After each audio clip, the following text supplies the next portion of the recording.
Get the audio up. All right. Welcome back. This is officially episode number 1, not the pilot podcast. We are back for the premiere episode of the SuperScope podcast. I am your host, the Retro Game Dude, and joining me tonight, as always, is... I go by Dice K on the internet, and I go by Johnny Two Guns in the streets. Johnny Two Guns. Fair enough. Fair enough. How you been, man?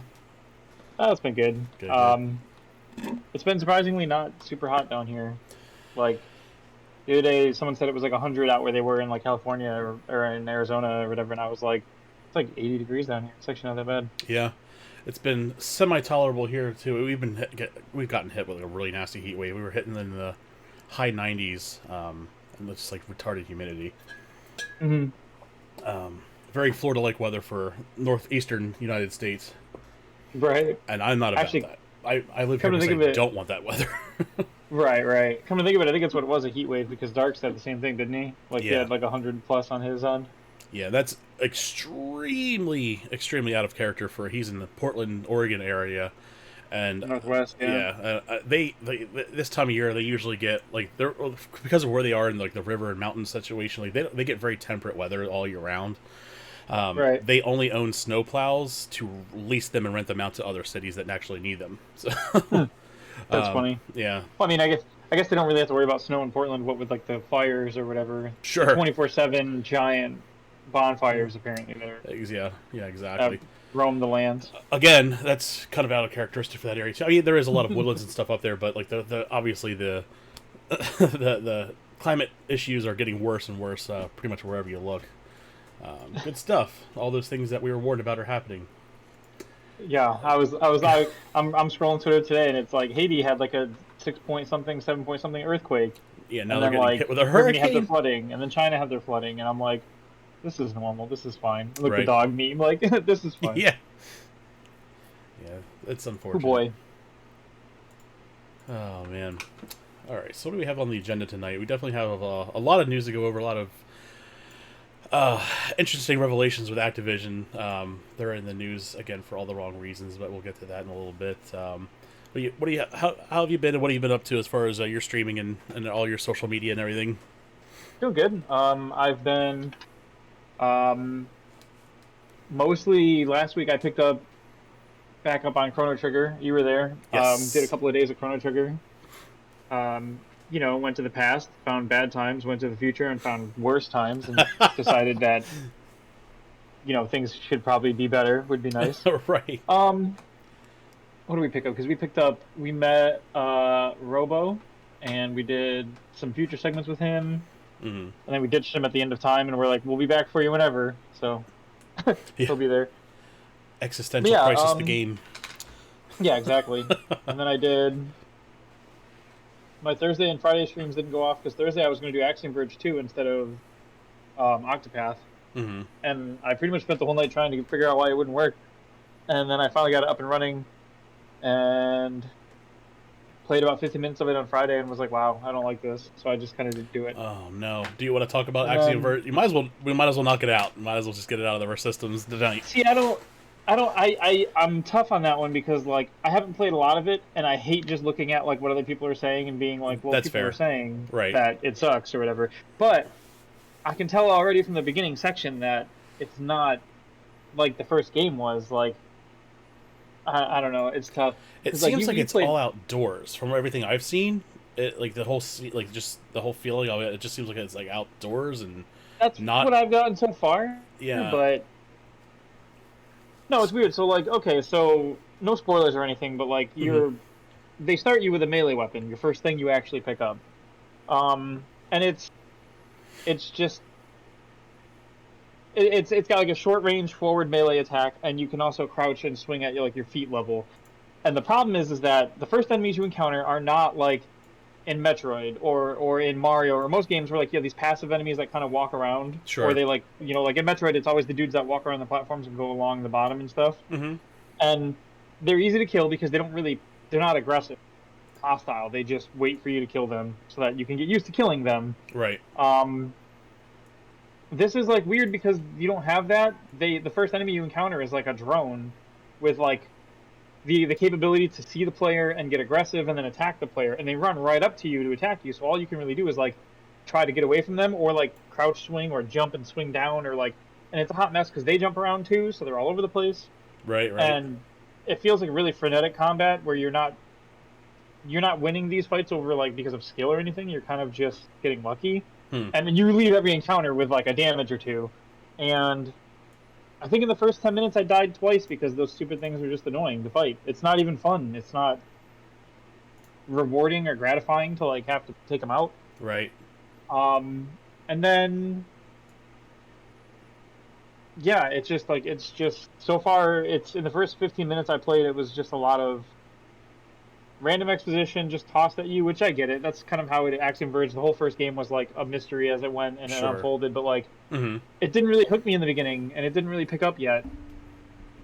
There was like they had me dive off a cliff into water, and so then I swam over to like an edge and got stuck, and they were like, "Oh, behind that metal grate, that's the ability that you need to get out of this tight spot." And my character was like, "Oh no, I can't get to it," and then we drowned. Hmm. But then, as we were dying, the so when you unlock the abilities, it's like the sound like a pot breaking because they're like shard like pot things with the things in it. Mm-hmm. And as I like drowned, all of a sudden you hear the sound of it shattering, and then you get saved, and the person that was in the pot thing is like, oh, "I put you back together," and it's like, "But I couldn't get to you. How did you get out? And you needed me to come get you, Right. but then you got out while I died in front of you. Like that, I didn't get to you. I didn't help you." So I don't know if maybe like Maybe way that's later like they're a gonna plot explain point. something Yeah, I else. was gonna say maybe that's But a it's plot point like for the future or something. it's just one of those like weird like if you didn't actually need me, I don't know. The whole thing was just it felt like kind of wishy washy. Yeah, that's a shame. And I know people were really looking forward to it. I mean, I played the first one. I never got the chance to finish it, but the narrative was incredible. oh, did you? The gameplay was. I I loved it. yeah, Um, I burned through that game after I finally decided to sit down and play it, and I yeah, loved it. It I was a really need fantastic to sit down and game. finish that game. I definitely loved it. It's just one of those things where it's like so many games. That's the problem I have with the Switch. Is like so many games come out all the time. I just can't keep up. Mm, Um, but yeah, that's it's fair. the whole thing really struck me weird when they were like, it's delayed. We don't have any plans on specifically when it's actually going to come out, and then all of a sudden, it's in the indie world direct, and it's like Right. it's coming out today. It's like here's the announcement, and it's here, and it's like okay. I mean, it's a great surprise, but it's like it doesn't. Does it feel like it was rushed, or do you just think it was poor execution on their part? I'm not sure because it feels like it doesn't feel like they rushed it, and that's why it's like that. It feels like that was thematically the way they wanted it to go was to be melee driven combat Uh huh. and stuff. Okay. And I don't have a problem with a game that's like melee driven, but like people were saying, like people initially were trying to compare it to like Symphony of the Night, but they were like, at least Symphony of the Night, like it felt good when you were fighting things. Sure. This just felt like a It's frenetic, hectic mess. yeah. Like, The game's built and a like lot of people, Castlevanias are built around melee combat, whereas this is you're throwing it back right? into the Axiom Verge engine that's built for gunplay, and you're just giving them a melee weapon that's just not going to work. Hmm. And everything I was reading says that you get maybe like 2 projectile style weapons throughout the game, and they're not something you Really? can build your. You can't like play around those, and that's what I'm doing. You have to be using. Oh, and there's like 2 bosses I heard through the whole game, and that's it. And Huh. they're nothing like the bosses from Axiom Verge 1, where like they were big hyped up battles. It's just 2 dudes that you fight, I guess, at one Yeah. point. I mean, And then I guess they must have been in the preview. I remember seeing like a flying bull thing with like bomb launchers on it or yeah, something. well, so I guess there's 2 dudes that are like bosses you fight through the story, and then there's other optional bosses that are side bosses that you don't even know it's a boss until like unless you just because it takes so long to kill it, I guess. Like the normal world music plays the whole time you fight it, and Hmm. it's like just in a room that you can walk in and out of. Right. But so it's just like, okay, if you want to fight the boss, you can try hitting him and then fighting him for a little bit. The music doesn't change, nothing really amplifies the fight. But then if you want, you can also just leave. So it's like, okay, Hmm. it's really weird. Right. It Um, just seems bizarre. I mean, it just and again, seems I'm mostly speculating. I'll try and play a bunch of it this week because I uh, heard people were beating it in 4 to 6 hours. I can probably knock it out like right. Well, that's before, not a definitely good before next sign either. podcast, and I'll get back to you. Well, yeah, that's true. Yeah. But and I guess people were mad about some things like remember in the first game, did you ever find the secret world where it's like a more retro looking I area? think so. Is it when you get like the glitch gun or something, Yeah. or Well, the after you get de-glitch that, gun or whatever? you can find like you can glitch out doorways that just lead you to like an older style retro looking area, and they're It optional. seems vaguely familiar, but it's been some time. Yeah. Well, I guess there's sections of the game now where like there's areas like that that are mandatory where you have to switch the drone and play as the drone in Hmm. those kinds of worlds, and people said it's frustrating because you don't get to go there as your human character, you can't platform the same. Like Hmm. I don't know. Everybody so far. I've not heard anybody say it was better than they expected, or even as good as they expected. But I've heard a lot of people whose expectations were not met. Right. Um, and Seems to be then a big general I hate to say it, but I consensus. think like me personally, for example, I signed on to Axiom Verge 2 as like a sequel to a game that was a very good Metroidvania, heavy emphasis on the Metroid, and Right. I got a Metroidvania heavy emphasis on Vania and not really even. Yeah. It's just not built for that Don't get me wrong, one of my combat. favorite Metroidvania games is Hollow Knight, which is Hmm. obviously almost entirely melee driven, except for like your random spell attacks. But Yeah, like but the game's built the around whole that. game is built for melee, and it Sure. feels in Hollow Knight like fighting things in Hollow Knight, even dudes that have to duck and all these enemies, like it feels a million times better to be fighting things in that game than this game. Hmm. So I mean, I'll get back to you with like a better review of it next week when I have it done, and I Yeah, no can problem. give you my firsthand perspective. But I've mostly just been reading forum posts from people that talk about it, and I'm not talking like Metacritic where a dude gives it a 0 and says it was a great game. Right. Yeah. However, that works. It's definitely worrisome that it's like it seems like it's shorter than Toki Toki Literature Club, but Yeah, it that's probably is, honestly, from what that's I've been hearing. scary. Yep. What you can do, I'll probably eventually get it to play it. Now I'm kind of stuck in that place because I like to collect physical on the Switch, and it's like it's for sale right. I think right now on limited run, Yeah, that's what I've heard. and it's like I really want to Or throw money at that but if it's not going to be good, wasn't it they were releasing 1 and 2 together on they're doing physical? both. You can get the second one on Uh, physical, or you can get the double pack on physical. oh, gotcha. Yeah, so I already have the first one physical, and that was a kind of a mess in and of itself there too, because I think there was like a big debacle on the Wii U, and I don't know enough of that story to really comment on it, but yeah, there was a whole mess there. I think Oh, for Axiom Verge, the publishers.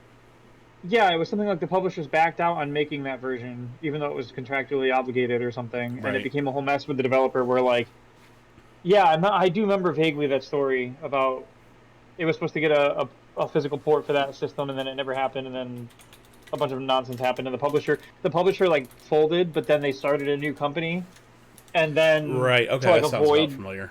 to like avoid being responsible for it, and it was like, well, hang on, like you Yeah. can't just close your doors and then move to the next building over and open your doors again and be like, we're not those guys anymore. Yeah. Yeah, I remember that was a mess. That's not That was a good. while ago, huh? Yeah, yeah. I mean, you're talking Wii U, so Switch has been out for 4 years. That probably came out like midway through the Wii U's life cycle. Mm-hmm. Does that make sense? So you're talking maybe Yeah, it's like about let's five, let's 6 years, say probably. 8 years at most. I don't know.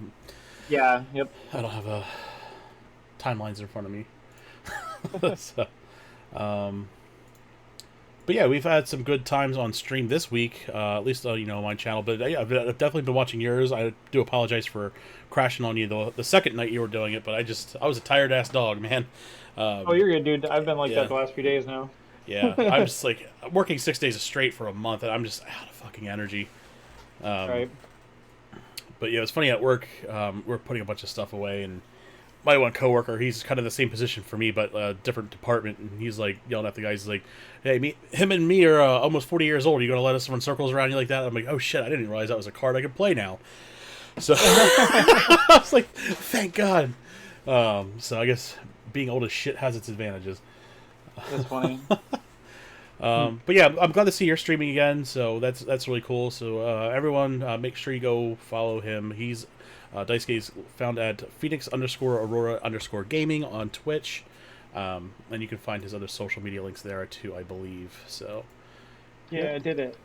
Yep. But yeah, we had a good Jackbox stream last night. That was pretty fun. Found some new games, so I added a request a game function to my Twitch and for Jackbox specifically, and we had a couple of new suggestions. Played some new games. Was it Madverse City we played last night? We had so much fun with that. I think we're gonna keep that in the main rotation for a while.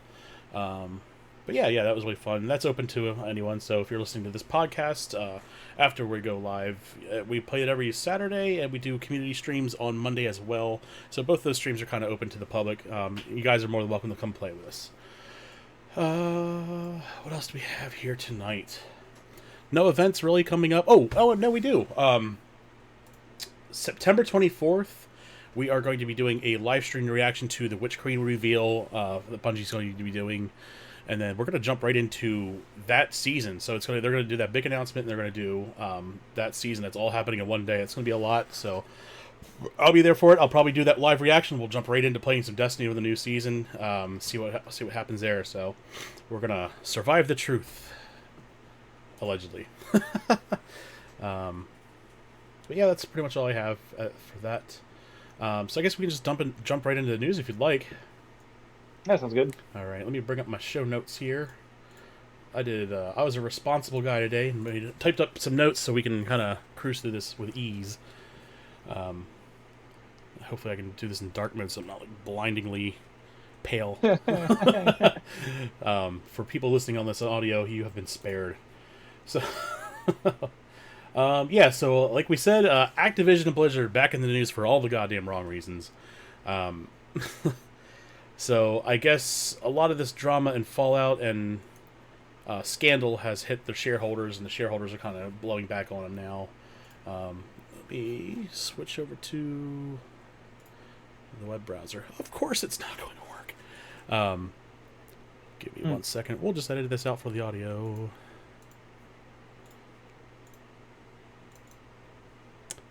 It hello wants to work, but it's not there. Daisuke, if you want to just take over for a second, and I'll get the visuals up in here in a second. Yeah, sure. Well, so I guess while he does that, we'll go over real quick another thing we're doing over in Retro Games Discord stream. People who join the Discord can get in. When does that end? Actually, the Final Fantasy contest. That's June, right? We started so it's probably about a week and a half left. But yeah, I would get on that ASAP. We're giving away a free copy of Final Fantasy X and X-2 in my Discord. So it's a free copy. You hop in, you get yourself a free awesome copy of Final Fantasy X. It's a physical copy. I don't do that digital nonsense. Oh no, I stretched the window. So we're just gonna do this all fresh here. You can put that behind our cameras, right? Yep. Yeah. There you go. It just defaults to there. Right. Okay. So, but yeah, it's right here. I ain't jinxing on you. I already have a copy of it, so I'm not trying to pull a fast one on you. It's just there for free. Um, but I'll talk to you after this stream too about a new thing we're going to do for next month. But yeah, so Activision Blizzard shareholders calls company response inadequate. I think to say the least. So I guess this that's the SOC, that might be light touching a little bit. Yeah. SOC Investment Group, they're kind of blowing back on Activision for basically a lackluster response to all these accusations. And this seems to be grossly overlooked. Wrongful employee death. Was that the woman's suicide? An employee, of that company killed herself for the harassment she was received, and I think she had nude photos passed around at like a company party or a company travel, some traveling get together thing. I don't know what it was, but it was two things. It was the nude pictures at the party was one thing, and then she went on a business trip with one of the bosses, and the boss packed like lube and a butt plug. Which I'm assuming was either purposely disclosed to her in an attempt to like harass her, or he actually had plans to use it for her, with her, or whatever. Wow. Either way, it doesn't really seem like it kind of fits the purview of like that job role of hers. But I mean, I've never been in that big of a company. Maybe that's just the norm, but obviously that's not. Yeah, some kind of corporate culture that we never get to see. So, right. Yeah, so as I guess the letter kind of includes a couple points here. No changes have been announced or proposed that would in any way alter the current process for filling vacancies either to the board of directors or senior management. So this kind of nails the theory that I've been saying, is that this culturally has been the upper crust of the company. Right. As I was saying last week, they were sending out emails to the hourly, basically what we would consider like hourly staff and like low level employees and stuff, saying this kind of activity won't be tolerated. Like they're wagging their fingers at the employees that were probably victims, first of all. Yeah, absolutely. Yeah. Yeah. So we move on to the people they cube crawled on that like this isn't tolerated while they do it to them. Right. Oh boy. Yeah, it's just mind blowing. So. Also, they said that no changes have been announced with respect to executive pay, either with respect to clawing back compensation from executives who are found to have engaged or enabled in abusive practices. This is kind of where I always have a clash with like corporate culture and just capitalism in general. It's like no one here, they're not even talking about firing people. They're just talking about rolling back bonuses.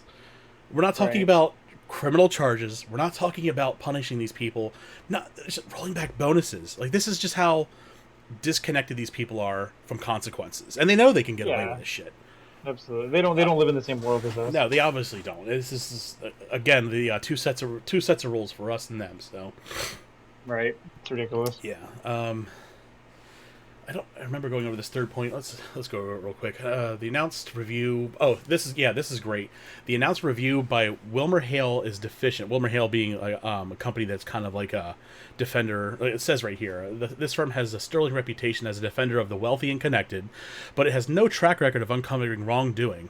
The lead investigator does not have an in-depth experience investigating the workplace harassment and abuse, and the scope of the investigation fails to address the full range of equity issues Mr. Kotick acknowledges, which is exactly what Activision was accusing the state of California of, that they didn't do an adequate investigation, and all this was either hearsay or was, it happened a long time ago. Like, that's an excuse.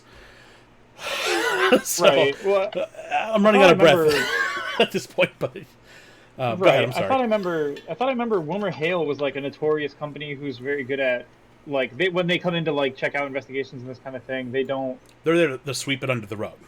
Right. They're like a glorified super HR where they're just there to like make problems disappear and not actually solve them. Right. Now, granted, I think I pulled that from social media when I heard about that, but apparently they have a track record of like working for companies like that and then just making problems go away quietly. Right. So the SOC, this company that is a group of investors, is calling on Activision to do the following. Increase the board diversity and equity by adding a woman director, preferably one with a history of advocacy in marginalized people and communities. That's a start. It makes sense. By the end of 2021, committing to gender balance on the board by 2025, and reserving at least one board seat for a nominee selected by current employees as a representative. So, I mean, it's like I said, it's a start. It's a motion in the right direction. Another one was clawback bonuses from executives found to have endangered or enabled abusive behavior. My question is here at this point is why, if they have either enabled or engaged in this behavior, why are they still considering even keeping them employed at this point? I mean, to save the company's reputation, it's time to start hemorrhaging these people. Absolutely. And to sit here and say like award no bonuses, like you're still guaranteed your paycheck. I'm sure 6 to 7 figure salary, you're still guaranteed that, but this bonus here, we just can't give it to you. I just, come on, man.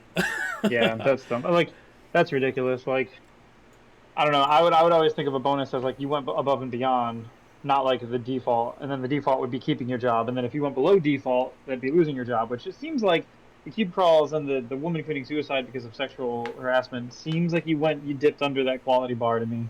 Yeah, so. I would say so. So the third point was undertake a company-wide equity review similar to the racial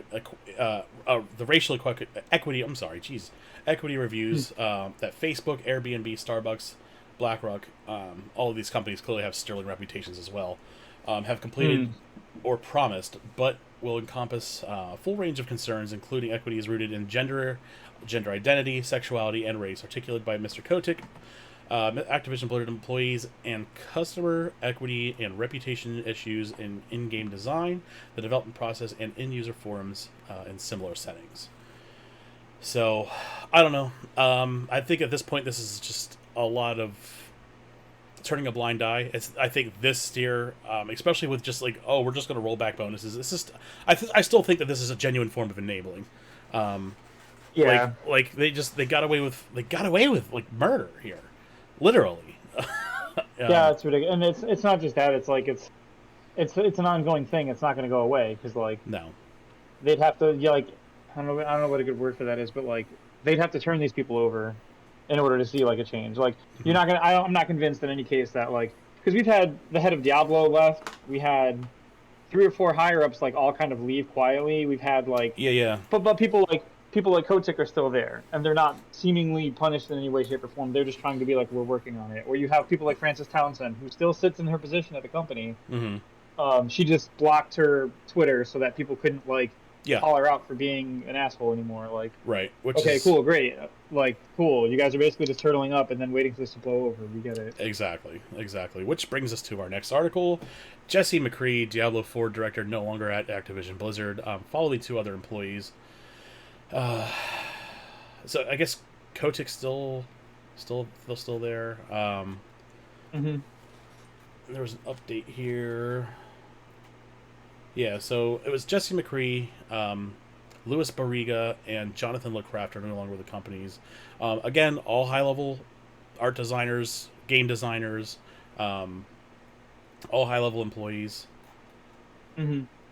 Yeah, so Louis Barriga was a game director for Diablo 4, lead designer Jesse McCree, and World of Warcraft designer Jonathan LeCraft. These are all probably very long tenured employees. They've probably been up there very high for a long time. And this is all quietly talked about, and like I think Kotaku finally picked up the story.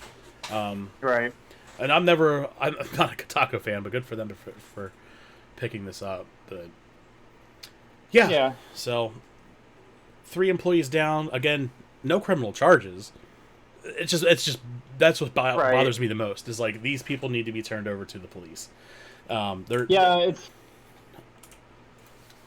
doesn't help. Like I feel like there's a lot of people who are like, because for a lot of what I've seen online, a lot of people are seeing this article and they're talking about how Jesse McCree is like the person that he's the reference for in games hero McCree, the character with the guns and like it's high noon, bang bang bang, like right. So a lot of people are saying like there's a discourse going on about whether or not that character is going to get changed. Like, do they change his name? Do they change his likeness if he represents like Jesse's actual likeness? Do they scrub reference to Jesse McCree so that people who play Overwatch don't have that dude in there anymore?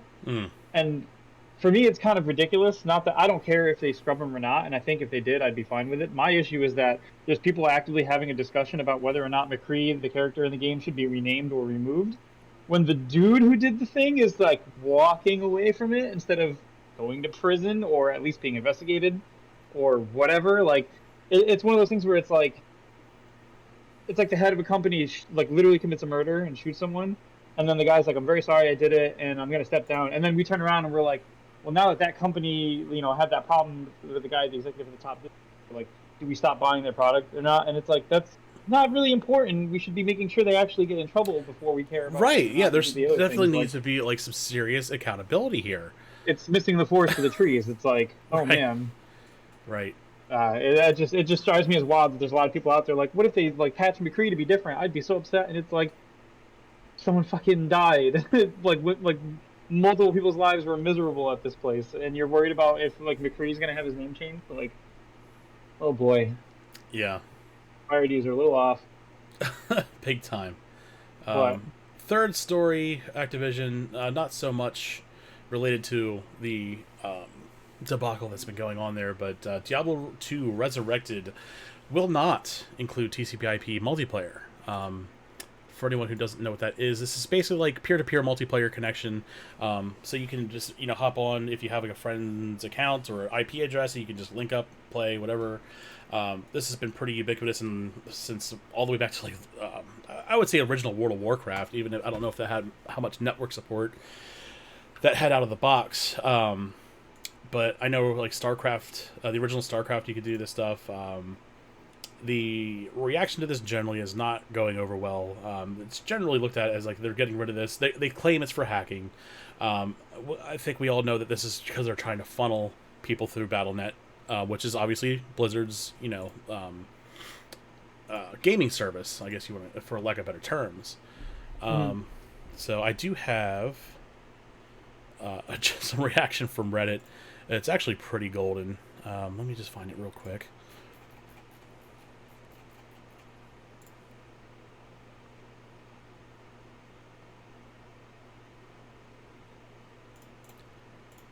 Let me take a look here.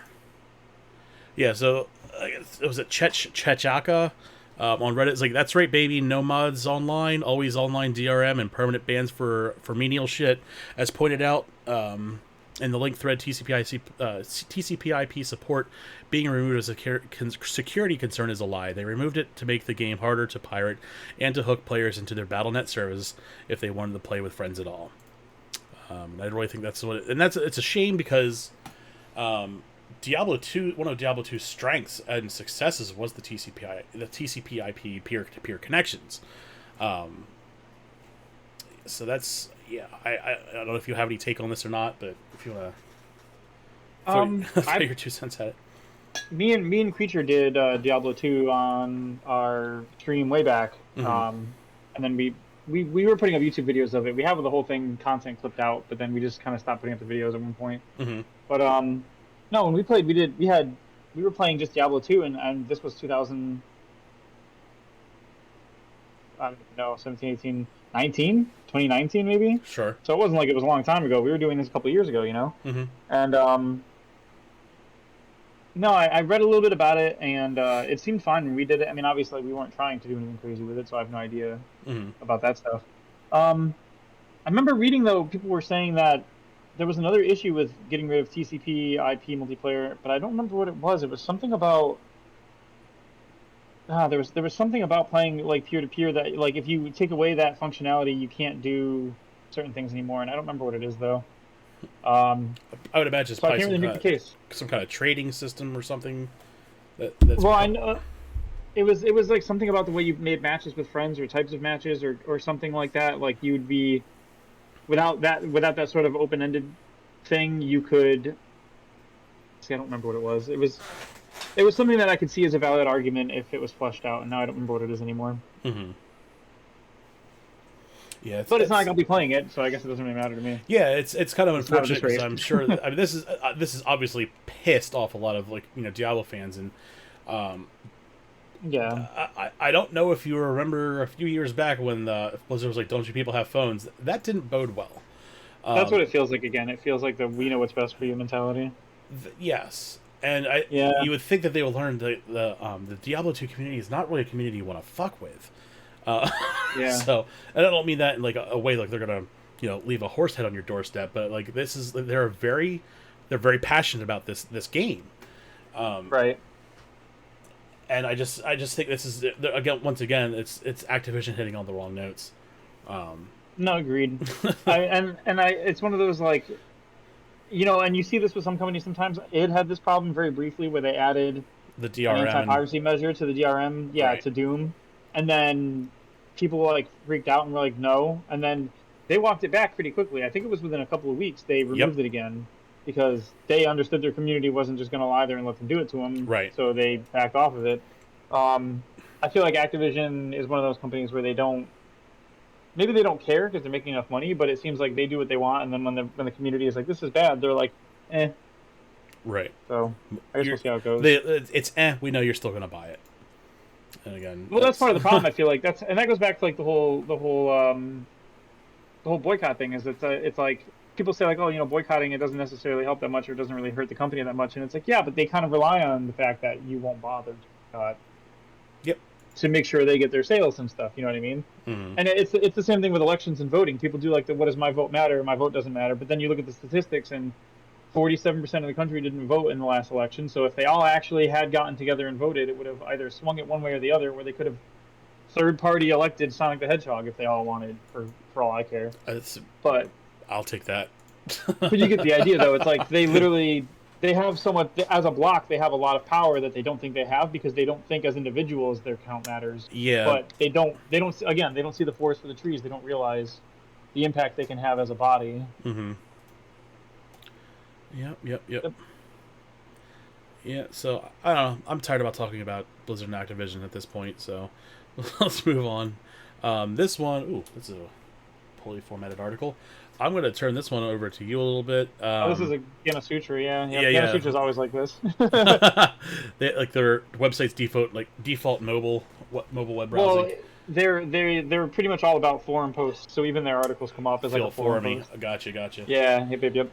All right, so going forward, Unity devs will need Unity Pro to publish consoles. Unity being one of the, I guess, two major game engines out there. This and what's the other one? The free open one-ish. There's this one, and there's the Unreal Engine, are the big hitters that everybody uses. Right. There's other little ones like Godot, which is like more coding, and it requires a lot better coding knowledge. What's up? Is like Havoc still around? The Havoc engine? Is that people have? I'm guessing most people who use that moved to Unreal. Could be. It doesn't ring a bell for me. Okay. I think the original Borderlands is on it. I thought that was a more popular engine, but again, that's 15 years ago now. Right. I know Borderlands 3 was Unreal. That's all I can really tell you. Okay. So I'm guessing they transitioned at that point, if that was the case. At some Sounds point. About right then. No. So there was a couple things that happened with that. So Unity went to like that new paid model where like Unity has always had this model where like you have a free version, and the free version has like caps and limits on what you can do, and then you have like the paid version. Sure. But the thing is, you've always been able to my understanding, publish on Unreal, publish on Unity. But now they're making it so that you actually have to have the pro version to finish. Which, if I remember, if this is the one that I'm thinking of, you can develop your game all the way through and completely make your game, but you have to. Or no. Unity, I think you actually have to pay $1,800 per seat at the program. That's what it was. Okay. Theirs is kind of obnoxious about that. There's another engine called Gamemaker Studio, and the newest one of that, Gamemaker Studio 2, they were a paid thing, and they just went to. There's a free version now, but the free version still requires you subscribe to the paid version to actually publish your game. So you can't make like an executable copy or a version of your game until you subscribe, which means that you can develop all you want, but you have to actually pay to finish. Sure. That one's not so bad because I believe it's like there's a license for Windows and Mac for $40 a year. There's a license for PC mobile for $100, and there's an Xbox, PlayStation, Switch license for like $800, which is obviously a lot higher. But if you're porting to all those consoles at that point, I assume your game's probably doing a lot better than just being a cheap little mobile game or PC game or something. Right. Or at least you wouldn't jump to that until you knew it. But no, the Unreal thing is really obnoxious because, or the Unity thing. Sorry, yeah. because at this point it's like I already like the Unreal Engine better, and at this point you're looking at Unity, and it's like, why would I do this? Like, Yeah, it this is seems literally only very something high up companies can do. Like $1,800 a seat, dude. Imagine if I wanted to go in and develop with like you and Dark and start a studio and make a game. right. Even if I'm the only one coding, I don't have $2,000 to drop on the program to use when Unreal is free and I Sure. can just hand code it in C++ or something. Like, that's absurd. Right. And I've seen this tactic before where they have a software suite, and then they'll offer you a premium tier. And then you buy that premium tier. And then years go by, and that premium tier kind of just becomes the norm. And then you're back down to just having like the regular version of whatever you're using. Or, you're at that tier, and then they'll introduce another tier. And they're like, oh, well, this is the premium tier. And it's just not good. There was some old, not streaming software, but like remote access software I was using back in the day, before it was easy to like play videos from across the house on a server. And they would pull that shit all the time. Where here's the premium version. You pay this once, and you never have to deal with it again. And it has this feature, this feature, this feature. All of a sudden, a year later, some of those features get moved behind another paywall, and you're paying another premium fee again. It's like, I'm not doing this again. Fuck that. And it comes off very close to this. And it also comes off where you see, like, maybe they're already in the middle. Like, this company may be already in the middle of hemorrhaging clients because you have stuff like Unreal out there that's either free or they don't make money until you start making money. Yeah. And then if they're already hemorrhaging, they're just getting desperate. So they're just basically, dinging the clients that they already have for more money at this point. And again, doesn't bode well for me. It's a bad look. And all it's going to do is make people hemorrhage. I mean, unless like a company's like just really dedicated to this engine, I don't see them wanting to stick around, or at least they'll start making plans to move somewhere else where it's just cheaper in general to develop for. No, absolutely, and it's just, it feels tone deaf because it's like it's the same thing you see with like the transition that happened. I think when I was going to college, where we had we signed up for a student version of Adobe's Photoshop and Adobe's like Illustrator, and they were like, "Oh yeah, it's like Adobe Photoshop CC or whatever, CSS or was it CSS? or something like that." Well, no, I think it's called like CC is the name of the actual the Creative suite Cloud of all of their stuff. Okay, yeah, the Creative Cloud. Yeah. That was like before it was CS. Okay. Yeah, that's what it was. So then I go in and they look and they're like, yeah, you can sign up as a student and it's free, or it's whatever, it's only $10 a month or something. But then you have to have that paid subscription at all times to use any of their software, their suite of programs. And it was like, well, hang on a second. And so I went and looked, and you can actually scoop. I have them on my computer now, downloaded and installed. You can get the entirety of like all the Adobe CS programs as like a one-time buy and install. And then on the new CC stuff, it's all pay as you go forever. Like, you have to literally rent it basically forever. Right. And it was like, okay, cool. And then I go back and look. Sure enough, there's random features that my CS has that they had put behind like the premium version or paywall version on like Photoshop or Illustrator. Like, we were using Flash at one point, and in order for Flash to run certain files, it wanted a premium version. That Flash player version of that file was in my Flash CS version, and then in CC it's like behind some paywall. So it was like, okay, great. And some of the stuff is expensive too. Like, if you want to actually use it, and it was like, wow, okay, this is absurd. Yeah, I and remember, it goes back to the same thing. Like, I remember, like, the company I worked at, we had to migrate to this like Creative Cloud, and no one wanted to. They would just want to own the software outright and buy the suites as we need it. And now it's just this constant update, constant pay, and it's a big move that I've seen a lot of companies move to. And I predicted this. I don't want to say predicted it, but I saw it coming with the advent of Netflix, and they kind of set the bar for it. But I think Netflix at the time provided a very good quality product. But they saw Netflix's success. Now everyone wants to do a subscription model. And it's like, you're going to get to a point where there's just a market saturation thing, and it's going to backfire, I really think. Right. Yeah, I just miss the old days of like having Adobe CS6, CS2 or whatever, and you upgraded it when you needed to. Right, exactly. And as far as like a basic Photoshopper, you're not going to see much difference between like say CS2 to CS6. Yeah. And a lot of those upgrades are usually like marginal at best too. So I mean, I'm not to say that there isn't like some good stuff in there, but those are usually it usually comes out to like for advanced users and stuff. But Right. yeah, it's depressing to see that.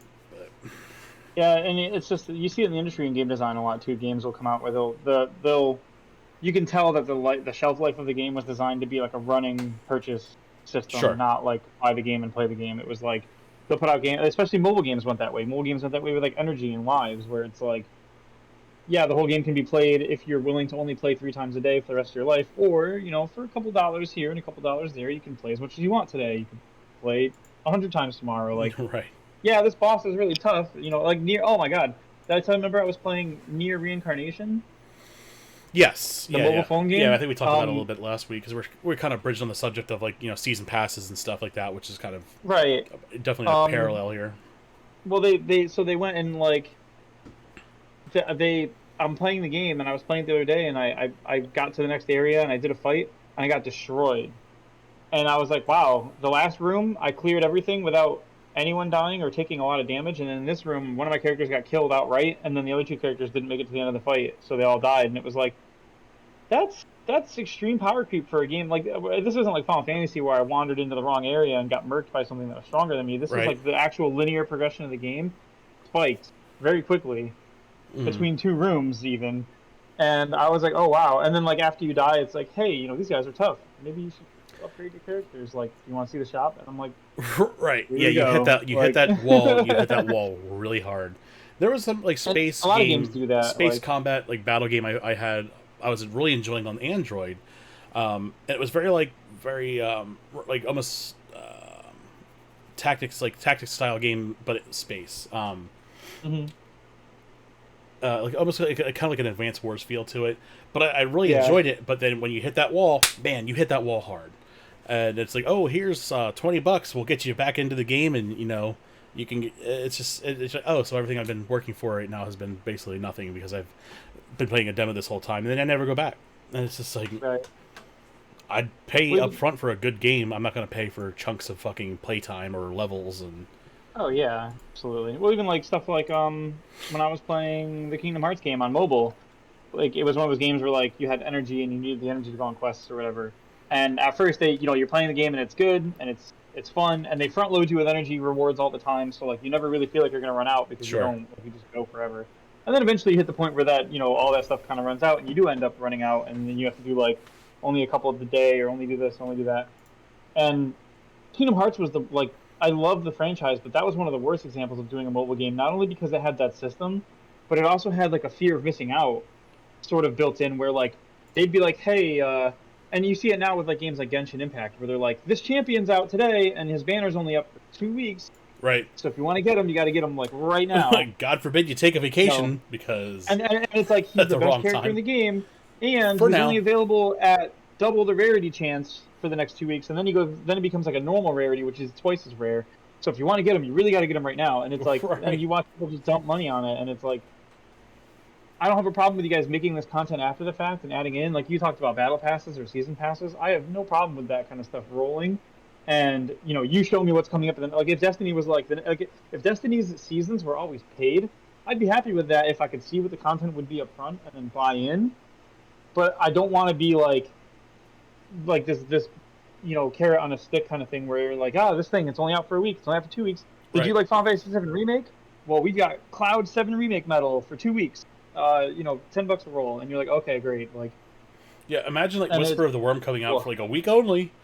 And yeah, exactly. it's like, could you imagine just like you being like a dedicated Destiny player and you just happen to take like a week vacation away from home and you miss out on like one of the most powerful weapons in the game? I'd be fucking Right. livid. And then Kingdom Hearts had a notorious thing where they'd have these crazy hard fights that you could do for like special rewards, but then you would lose the fight because of course you would, because it was difficult. And then they'd be like, hey, make sure that they'd be like the suggestions for how to beat the fight would be like the new medals and the new banner, best way to do this. And it's like, well, yeah, okay, great, thanks. Like, Right. oh man. I mean, I will say at least you could pretty much clear the main story without ever having to worry about that stuff.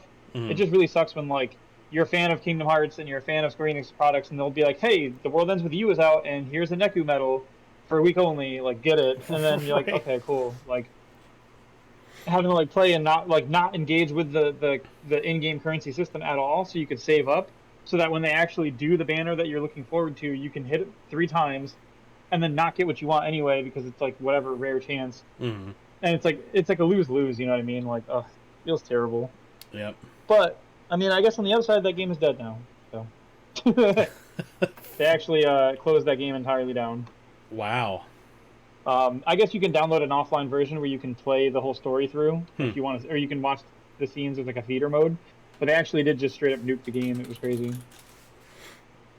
That's wild. It's Blair. I don't know why I just said Blair instead of saying anything. That's fine. All right. So our next story, ex Far Cry devs new game studio is 4.7% women, and ready for more. Ready for more? Ready for Yeah, more. okay. Right. Written by Ethan Gatch. This, of course, it's a Kotaku article, but I'll let you, if you want to discuss this one a little bit too, you're more than welcome to.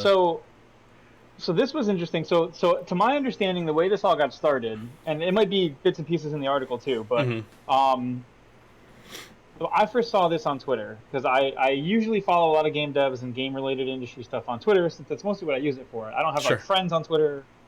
You guys, like my social friends on Discord, none of you guys are like really on Twitter, or if you are, it's just for your personal projects and stuff. Right. Yeah, I have a Twitter that's personal, and I have like my Retro Game Dude Twitter. The Game Dude. It's right. like Game Dude Retro. Go ahead and follow it. But I don't really hang out on Twitter. I may post on my personal account once in a while. Most of my Retro Game Dude stuff is automated from Streamlabs. I try to post more personal stuff on there just to kind of get a ball rolling on there, but like getting a presence on there is kind of tough. And yeah, absolutely. But I pretty much use it as like to keep my thumb on the pulse for game design and the game industry because I follow a lot of indie devs and I follow some companies and people like in game journalism like Jason Schreier, whatever. And so when I first saw this come up, it was Jason Schreier had put out. I think it was Alex Hutchinson, the guy that started the studio. He put up a picture of their team. I think it's called Raccoon Logic is the studio. And he put up the picture of their work team. And I don't know if the picture's in the article or not, but it's literally I swear it was 20 white dudes all smiling at the camera, right? Yeah. And then yeah, there it is. Yeah, it's literally just a bunch of white dudes, just through and through.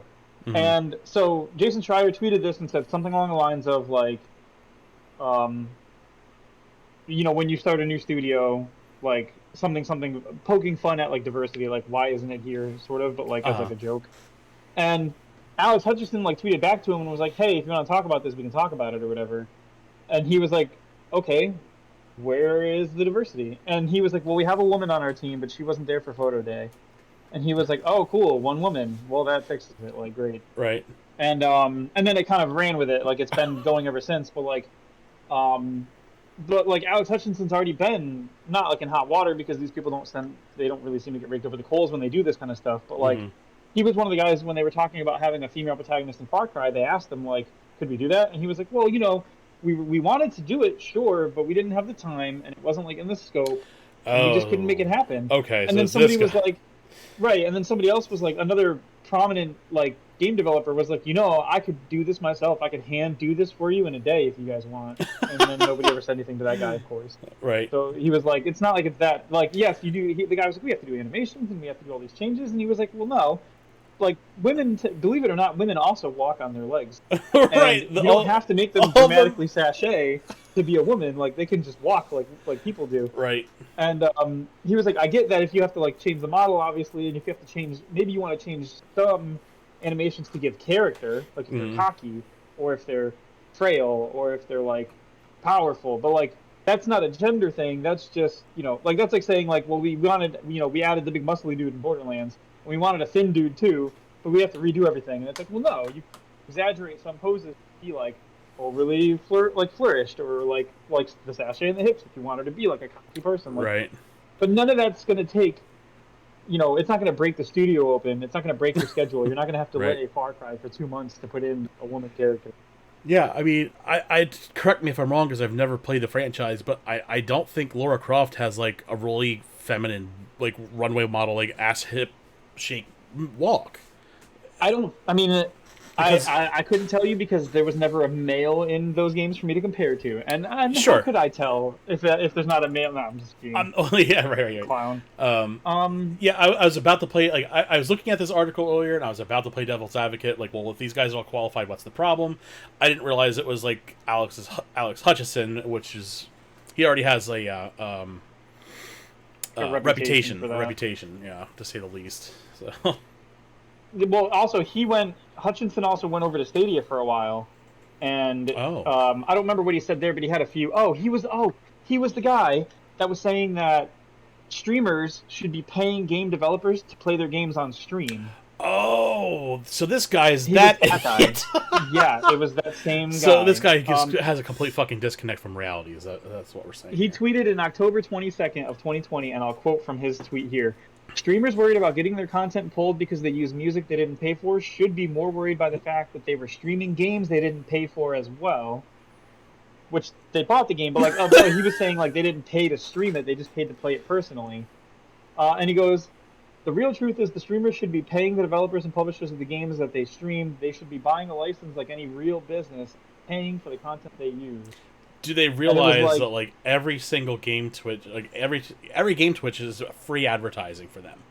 well, that's what it was like. It was like, dude, like game companies have gone to people like Ninja and Jacksepticeye and the Game Grumps and Markiplier and paid them to play their games Right. or gave them a free copy because if Jacksepticeye decides to put on YouTube his playthrough of your game, you've made it. Like if I made a cheesy little RPG game and I convinced like Markiplier to play my game on stream, it goes off. There's no getting around it. Like Look we've what seen, happened to Among Us. well, yeah, absolutely. That The only game reason was Among Us 3 years because old we had before it took off, and all of a sudden, what's his name? PewDiePie played it, and, PewDiePie and played it it's with a a whole fucking group of streamers. global sensation. Gets ported to the Switch. They start adding new maps. Like holy shit. Yep. And you can actually, there's a whole thing where, actually, the guy from Game Theory, Matt Pat, did a Uh, thing about. He made a thing a long time ago, a really good video talking about because like a he. I cause don't know and if you know effect. this about him. Him and his wife, Stephanie, they run like a marketing company and like a Okay. big company where they do things like marketing and stuff. They Hmm. work with developers and stuff. So they have the And analytics on hand that they can kind of cite. oh, absolutely. But this was even before that. I think he was starting to get into that field, Hmm. and in the process of learning about this stuff and getting into it, he started looking into the cause and effect of like streamers on a game's life cycle. And there's a huge like you've seen the chart that they use for like the infection rates of like COVID, where like you have like the big curve that goes up and then back down. So what'll happen is like, and I don't have a lot of. I have like this weird bracket. Don't ask what this was all about. This was something for Final Fantasy X. I was explaining to my kid. All I know is it's not a drawing of Sonic the Hedgehog, and I'm disappointed. No, he was asking about because we were playing. I was playing FF10, and he was watching. And Waka comes in the room, and he's like, "We got seeded," and he's like, "What does seeded mean?" So I had to make a fake tournament bracket to show him what it means to like get skips in a bracket. Gotcha. So you have this thing where like, so here's your life cycle of a game over time, right? Hmm. And what happens is, you know, let's say this is like the number of views you get on your game, right? And I apologize for the super scientific graph here. Yeah. Look So- at this graph. So over time, your game gets more views over time, kind of in general, right? Right. But if your game, so what usually happens is like, so say this is like the life cycle of a game. What happens is somewhere near the beginning here, your game starts to go like some level of viral, or it doesn't. If it doesn't, then you don't get a curve. You stay pretty flat. Mhm. But like usually what happens here is like you give your game out to people. You send it to streamers. You send it to Twitch people. You send it to IGN. You send it to Kotaku. You send it to GameSpot, whatever, and you have people talk about your game. And as your game gets more and more talked about, you get this curve up. And then Exponential increase. eventually, Mhm. right. But what he was saying was like in the first like 13 or so percent of this curve, if you get hit by like a big streamer or a big YouTuber or a big Twitch player, anything like that, like all of this here is actually just people hopping on board because someone famous took your game and ran with it. Right. And you And don't get that unless you get like big exposure. And So that's why like you said with Among Us. being an influencer in general is taking off. Right, absolutely. You see it in a lot of advertising now too. It's like it's a lot of like faux guerrilla marketing where influencers are talking about a product you don't even realize you're being advertised to a lot of Yep. the times until it's That's why probably too late. a lot of people who do that like fake it till you make it mentality. It's because it to an extent it works. Like Yeah, if you actually can convince people that it's a big deal, then it becomes a big deal like because of that. exactly, I exactly. mean, look at that. Did you see the whole thing with the Kojima Blue Box thing, where like Blue Box kept being like, "No, we promise we're not with Kojima. We're not making a Kojima game." But then they Yeah, kept like also egging on that they might be, and then being like, "Ha ha ha! We don't know what you're talking about. right. We're Using not like doing Metal Gear nothing." fonts, then Silent Hill Right. fonts, and And then and everybody knows like, well, not everybody knows, but like they've said outright they're not doing anything like that. But they're also they're burning their own fire. Like right. um, Well, you look at like but TikTok and you see like stuff that goes viral and it already has like a viral hashtag on it. That wasn't added later. mhm. That was No, added at the absolutely, beginning yeah. when it was uploaded, Yep. and you have to kind of like make those mental exercises, or you'll get sucked into that shit. It, Absolutely. But no, like, so the fact that Hutchinson's take on that was like, people should pay for these games when these people like Jacksepticeye. I'm sorry, if you make a game and he picks it up, he's generating a lot of income for you that you wouldn't have otherwise. mhm. You have no right to be mad at him for like free producing like content around your game like that. Like a series by Markiplier or Game Grumps about your game will do better for the game's metrics than any marketing campaign ever could. Yep. Like absolutely. I would love Um, to see like a graph over time of like units moved from the inception of Among Us to the point, and like months after when like it was I think it was PewDiePie that picked it up, or maybe it was Markiplier that picked it up. Well, I think Um, PewDiePie picked it up, but he picked it up with like him and like six other streamers played it together on right, screen. It was and like that's him, Valkyrae, Saikuno, uh huh. uh, Disguised Toast, Corpse. What's his name? You know what I'm Corpse, talking about, right? Corpse Husband, Corpse Husband, yeah. Deep Voice guy. Um, Yeah, yeah. Lily Pichu and Michael. Like Uh all these people had their own content and they made their own stuff. Oh, Pokimane, she was a big one too. okay. Yeah, yeah. Um, they all had their own content. Oh, and Jacksepticeye played with them, obviously, but he was Hmm. one of the. So like all these people had their own content. They made their own videos, their own channels. But as soon as PewDiePie was like, "Let's play Among Us," and they did, and then the return on that metrics was huge, and then they all started doing it. There was a point at one time where Disguised Toast was like he only played Among Us for like a year straight. And then when he finally told everyone he was putting up his last Among Us video, people were like sad about it because it's all he had been done for like a year, you know? Yeah, and I can Um, see you getting burnt out on that. I mean, that game, like, oh, as for sure. fun There's as it not is, it has lasting power. And no, I couldn't play that right. for a year, not as a Um, job. That's- No, well, they started branching into like with mods and then like role playing Among Us, where they would have like a sheriff and a cop, and they would have like whatever. no And thanks. that's where I started to stop watching it, and I think that's Sure, kind of where the trickle started to come back down. But I'm like, sure that they're tracking their metrics 100%. I'm sure they saw that dip starting to mhm. finally come down. They're like, all right, it's time to find something else to move on to. Most of them jumped to like a Minecraft. They went to like survival multiplayer Minecraft servers with mods and stuff.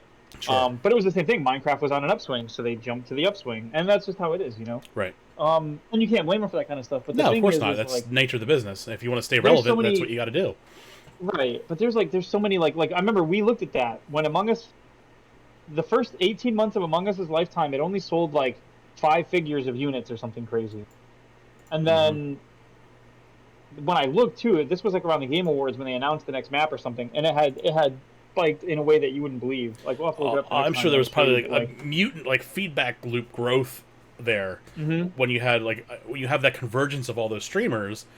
Um, I can't even imagine. Like, I would love to see that. I'll have to see if I can find that sometime and just well, and plus it like was holy like shit. it wasn't just like PewDiePie picked it up and ran with it. It was like every streamer that was anybody was playing it, and so therefore it was like the Avengers thing where like everybody came together and it was like if you Right. like one of these creators, all these other creators got eyes on you now. Like I had no idea who Disguised Toast was or who Saikuno was I still before don't. the Among Us thing happened. Right. Well, yeah, but I like get it I though. watched them and then I kind of was like I branched out to see the other content. Sure. And what's funny, last year I think at the Video Game Awards, Valkyrae won like content creator of the year, and I had never heard of her before the Among Us thing happened, and she blew up and became That's like a insane. huge creator, like playing Valorant and playing Among Us, playing Minecraft, um, and it was just crazy to watch this like crazy spike. Sure. Um, But no, Hutchinson had. That's not the only things he's ever said. Hutchinson also I'm had. glad we got back because I was like, I don't know where the hell we are at this point. I'm glad We're you on were. Hutchinson. How could we forget about this dude? He said things like, "Oh, he said that when they asked why there's no women in Far Cry 4's co-op mode, he said the team didn't have any women on hand to do the reading for the characters, so they shelved it. Like, God forbid Because you pay a woman to actually read for you, or hire someone to do a job in a video game. You where is just this company that they're not being able to find talent? Like, get out of Oh, here. Far Cry Like, 4's what? main dev team couldn't figure out well they couldn't they couldn't what are they gonna do? Hire a woman to be a voice? Wow. Like, you can't tell me Um with all the Ubisoft resources they couldn't find a single woman to voice act the lines that were already written. You didn't have to write the lines a second time. yep. And then that was also the same company that had the problem with Assassin's Creed Unity, and they said they couldn't find there was no playable women characters because they were, and I quote, too hard to animate. You I can't mean, tell me there's not. I mean, I'm pretty sure you've even told me this. There's presets in Unreal Engine oh, there's that you can millions, slap dude. on a character, like, and when you But actually not just that. call them, You could take the animations you made for the dudes, and like I said, most just animations copy are and the paste same. it. Like Right. if you have the assassin on a rooftop looking down at a person, and then they jump off the roof and land behind the guy, and they stand up and they go like this with their arm, and the blade comes out. None of that is like gender specific. The girl could do the same animation. You just have to Exactly. have a different body model, and the animations you can actually if you make the model the same physical model, like you have like what's called the root of the model, right? As Mm-hmm. long as the root is the same, you could literally just change her physical shape so that she looks like a woman, and then the animations will map cleanly to that model, the Right. rig. There's no need to change it; it'll just go. Yeah, I remember in Um, college, like, we had to set up like bones for our characters, and then yep, animate the bones, not the character, and absolutely. it's all copy paste. Like, if you already have those rigs set Hmm. up, you move it to the other character, you scale it if the character's smaller, or Yep. if it's got like longer arms, or if it's like a different, you can scale it, you can stretch it, and it saves all those instances of those animations. So Hmm. that's just such a shit Oh, excuse. I just here, I've got another one for you. Let me know what you think of this one. Alex accused the gaming journalism as a whole of racism because he felt that many people in the industry were too quick to forgive Japanese game makers for substandard storytelling, in his opinion. So, as a white guy, he feels like he's getting a bad shake of the gaming industry oh man. because he's not Japanese. Like Let's make a segment. Every week we find a quote of something he's a fucking quote for said, him, yeah, like every week, yeah. and we'll have a little Uh, jingle for it. Like, this is what some, I don't know, who cares, that was but when he was at Stadia. Actually, he dropped that one, wow. and Google released a statement, and they were like, "We don't like Alex Hutchinson doesn't mean shit to us. Don't at us." Oh Like, no. oh boy, And then yeah, he's had a history of being like, "What are you doing with your life?" kind of person. well, that's special. I Ugh. know. I just oh boy. All right. Here's a fun one. Let's go. I got. Oh, real quick, just so we can close out that last segment Yeah, with this, yeah. I did find the information. Among Us grew its user base by 1,600% in 8 months. Holy fucking shit, Um, dude. when the game launched in July of 2018, they had an online average player count of 30 to 50 players. Um, let's see. They had about 3.8 million players simultaneously by the time like COVID was like in full roll and we were still playing it or whatever. Mm-hmm. Um, yeah, it's I mean, it's just a ridiculous thing to look at. Let me see. You have the graph where it shows like July 20. There's like no blips at all on this graph going up to like 16,000, and then Mm-hmm. all of a sudden it's like a spike, dude. It's nuts. That's crazy. Chuck it to me in the Discord. I'll bring it up on the web browser quick, and we'll take a quick gander at it. Yeah, yeah. Here, I will throw it in the content dump right under that picture of Frieza. Who we have But yeah, deemed just that was also a reference to this guy too, which is great. yeah, yeah. It was. Oh, it never stops. Yeah, pop that up and take a look at this graph. Look at this graph.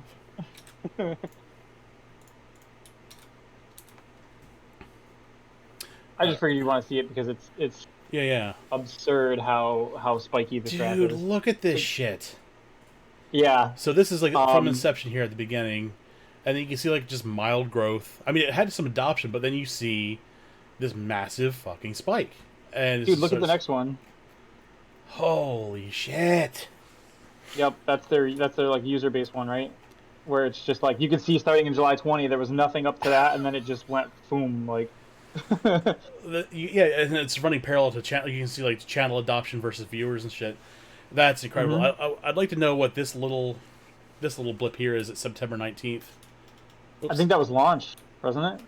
it's possible. No, there's still a little blip over here at January before January 19th. Oh, okay. So maybe that was like a good Steam sale or something, Maybe. or some users picked it up on Oops. maybe somebody small picked it up and it didn't really catch with anyone else. Right. Yeah, it's funny because you see But these quick little spikes. I'd like yeah, to you I'd can. like to see if they line up with like Steam sales or something like that. But you can absolutely see where it started, like the big That's fall. insane. And then it's like the memes. I remember the memes were fucking crazy for a minute. That's when I was still on Facebook. Hmm. Oh yeah, Um, it's all it was, dude. and then you look at the merchandising. I'm pretty sure my daughter has like three like Among Us shirts. Hmm. It's just nuts. It's like, Wait a second, is that showing that Among Us outpaced Discord on use on computer? let me take a look here. That graph had like I think that was comparing Discord's use to Among Us. It had the icons for those two Among Us, apps. Go up Among a little Us bit. Twitch growth. Oh, here. Oh, here. I'm sorry. No, you're good. It doesn't help that I'm Daily behind on the stream downloads. now. Comparing daily Yeah, oh, that's what it downloads. was. Downloads. Yeah, look at that. They beat out Discord at one point, dude. Yep. That Discord's like a is staple for like a just PC download. incredible. Yeah, and I feel so bad for like waiting so long to actually get into Discord, but I'm glad I'm here now. It's Yeah. if anyone's looking to get rid of Facebook, fucking come over to my Discord. I'll be a cool ass community for you. Oh, we give out free hugs and free burps, all you want. All right, so this is the one. This is the one, baby. Um, so our friend Paul Tassi, world-renowned Destiny 2 player at Forbes, it still blows my mind that he's working for Forbes but writing about Destiny on the regular.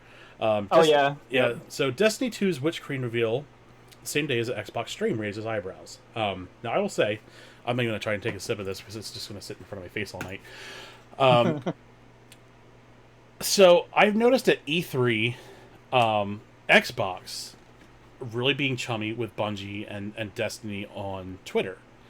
Did you just did you like trains? I did. Get wrecked, he said. I'm actually gonna And grab like, water too, so I can yeah, no match you on problem. that.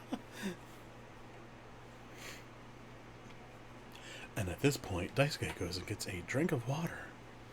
So we're gonna wait for him to come back. How's everyone doing out there in podcast land? Is he back? He's back. Oh yeah. All right. So, yeah. So as I was saying, Destiny and Xbox have been real chummy since about E3.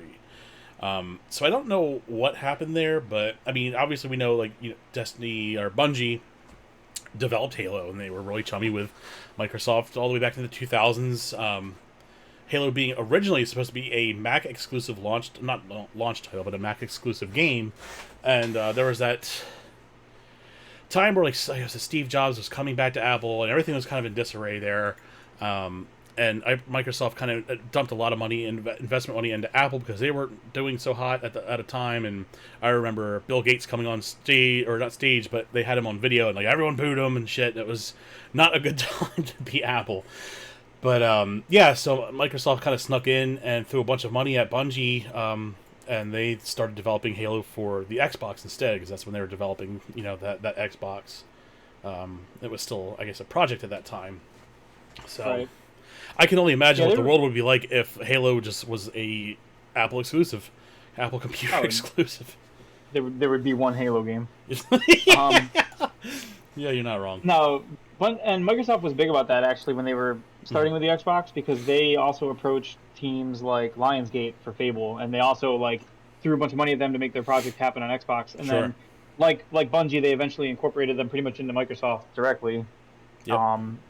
Bungie was lucky enough to get out in one piece and keep going, whereas Lionsgate sort of dissolved, died. And I think Bungie has a culture there that they are their own studio, and they're very proud of what they have done, all the way back to like, Christ, Pathways into Darkness. And I mean, Right.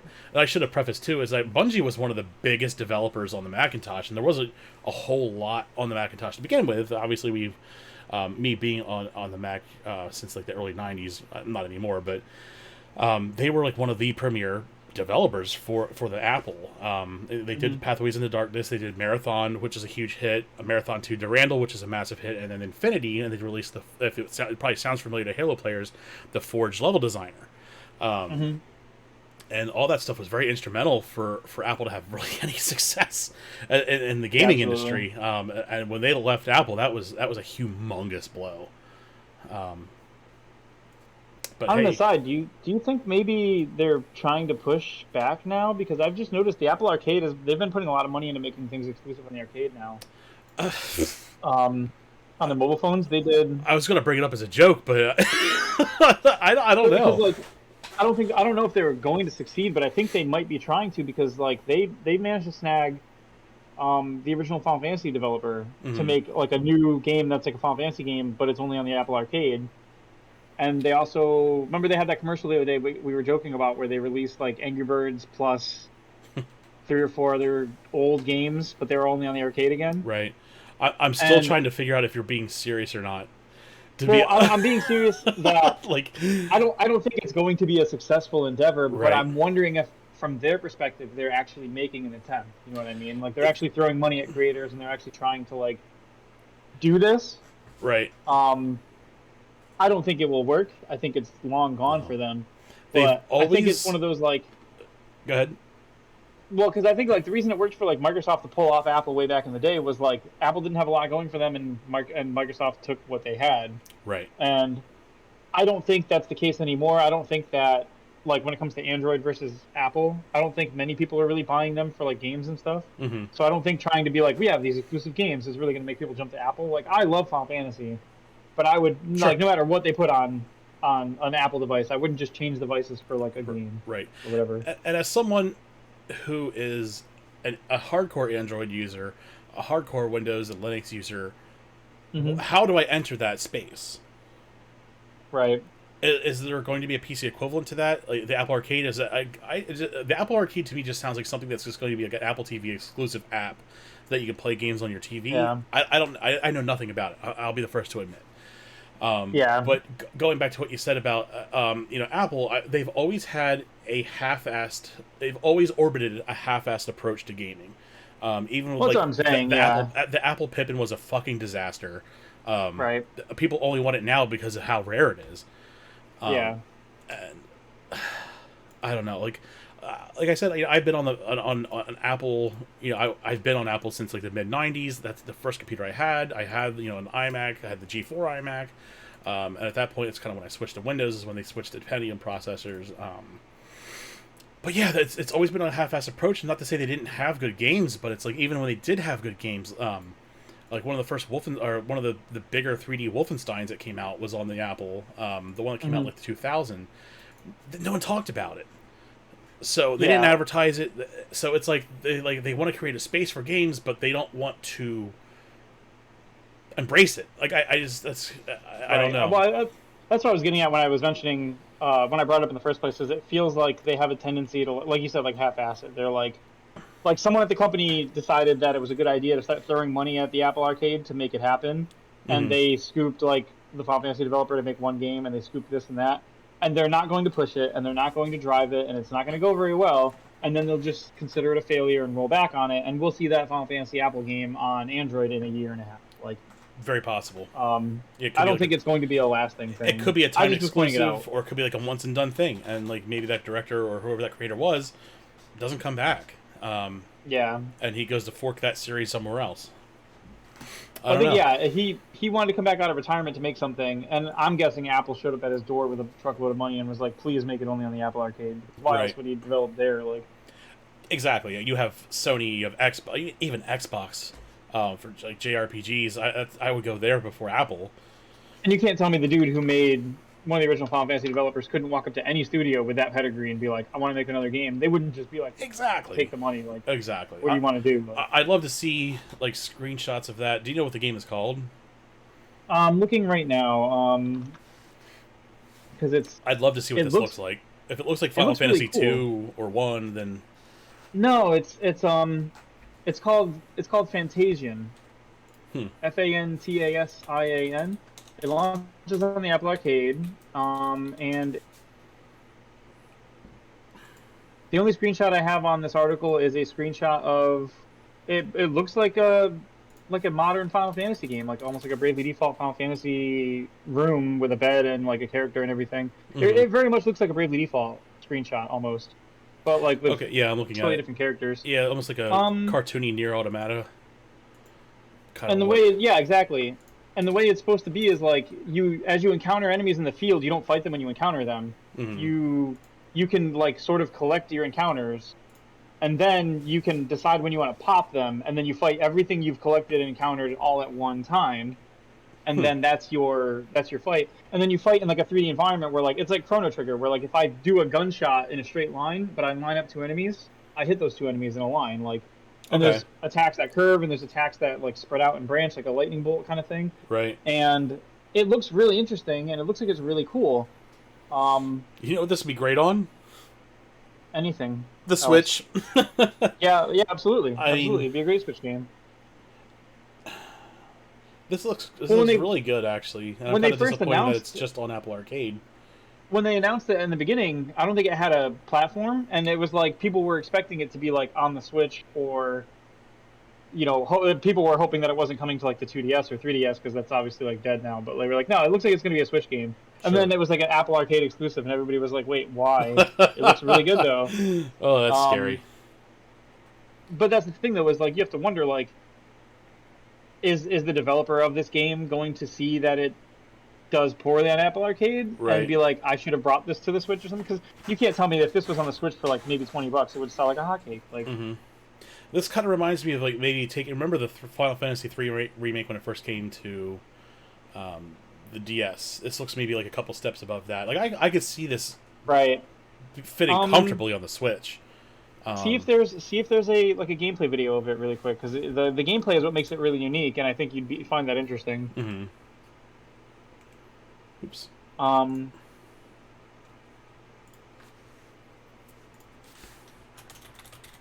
But it's really cool how you can walk around in like the levels and just sort of collect encounters over time. Like, I thought that was really interesting. Well, like once you can handle like a regular encounter with 2 or 3 dudes, you can grab 2 at the same time and then pop them together, or you can grab 3 or 4, and you get like a bonus for chaining them together too, or something. So like you're incentivized to like do more of that. Oh yeah, the whole game is built on dioramas. Like all the set pieces are dioramas they built or they've designed. That's very Bravely Default-ish. Like all the towns kind of feel like that. Yeah, it gave me that same vibe. Yep. Absolutely.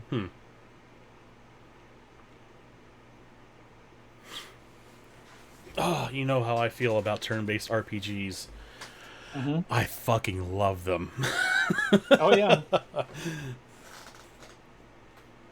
Oh man. So the dimension. So when the dimension system's on, when you encounter monsters, they get stored in a box. See, has 13 out of 30 up there. Okay. 15 out of 30. So his random encounters are just filling that box. Huh. And then when you want you can just like fight them all at once, or do you just get like a super big boss? You fight them all at once. Wow. No, yeah, you fight them all at the same time. Oh, he's going for like a full 30 here, isn't he? Bro is doing. Oh, no, he stopped at 18. And then you literally fight them at once. Oh, look at that! Yeah. Look at it burn through like a bunch of enemies. Oh yeah, like curved attacks. It's the Chrono Trigger stuff. Yeah, where you can like exactly. Oh, why is this on the Apple Arcade? It's such a waste of potential. Dude, it's like unique. It's innovative. Like, it's got mechanics we've never really seen or used in ways that have never been used before. Right. It's fantastic. It's gonna be great. It just sucks that it's going to be locked to such a small platform where... Oh, man. I hope it's a timed exclusive or something. Yeah, no, it looks fantastic. And it really is killing me that it's not something I can play at launch or whatever. So depressing. But, yep. Oh, well. I guess I'm just going to be sad for the rest of the show. Yeah, right. But I was hoping that if it does poorly on the Apple Arcade, maybe the developer will seek to bring it or a sequel of it to like actual platforms that exist. Right. Yeah, so it's, I guess, go back to the Destiny, this Destiny announcement. So 24th, we know that the Witch Queen reveal is coming. I guess Paul Tassie's just kind of raising some eyebrows here. I didn't really get to see like what the opinion was with the rest of the Destiny community as far as this. I haven't really heard anything in our own clan, Mm-hmm. but it just seems strange. They said I guess the Microsoft Gamescom is going to be the same day at 1 p.m.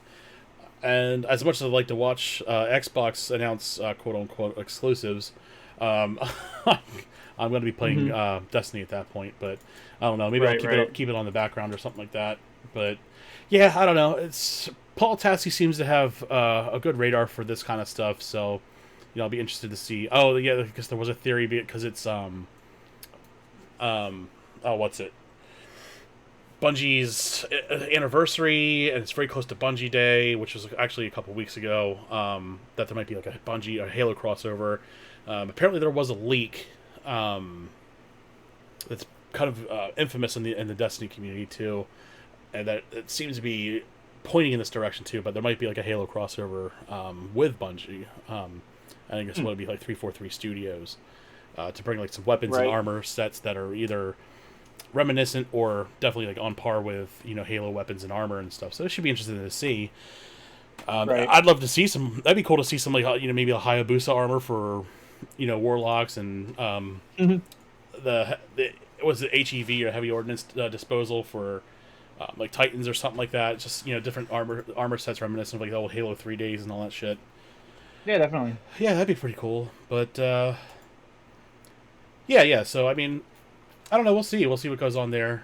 Me, I'm excited for anything Destiny. Against my own best interests at this point. Well, it's hard to tell with this too because of the because he's basically correlating like the launch dates for those two things being the same day. So it's like right. We're sort of like speculating. Like, if you watch like Destiny's Twitter, Microsoft is up their ass every post. Yeah, that's true. I've noticed that. Yeah, and like I said, I've noticed that since probably about E3. So it's a lot of coincidences, I guess. But I don't know. We'll see what the end result is. I'd love to see some old Halo stuff come back to Destiny, just for the aesthetic armor sets and stuff. That'd be really cool.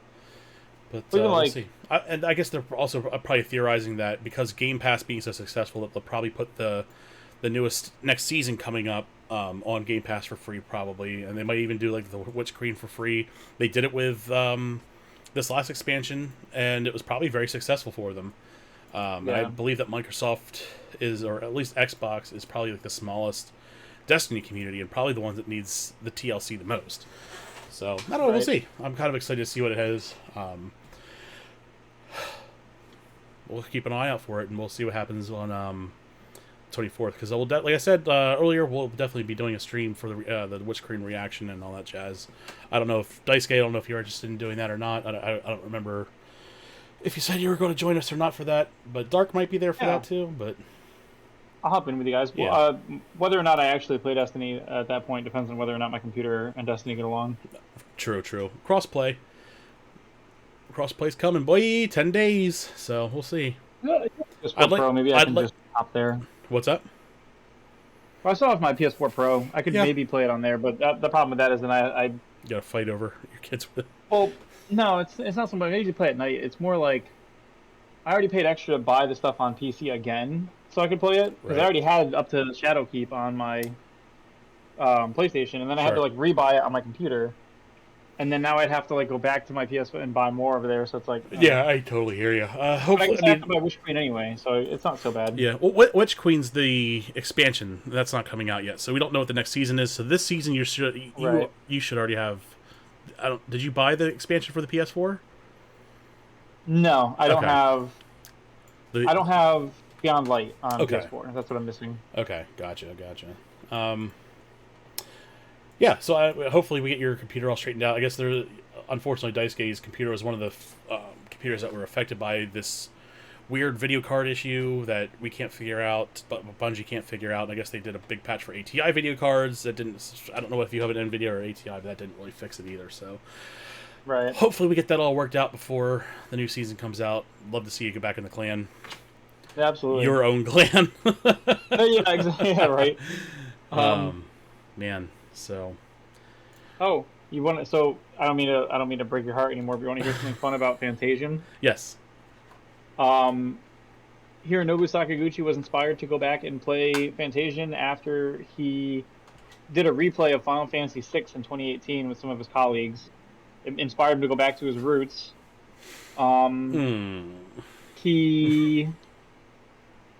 They had the dioramas were created by veterans of the industry, including Akira Toriyama from Dragon Ball and Dragon Quest. Oh my god! The soundtrack was composed completely by Nobuo Uematsu, of course, of Final Fantasy fame. Of course. And the game contains 2 parts. Part 1 is 20 to 30 hours of gameplay. Part 2 is an extra 40 to 60 hours of gameplay. Wow. And it got 8, 10, 9, 10, pretty much across the board.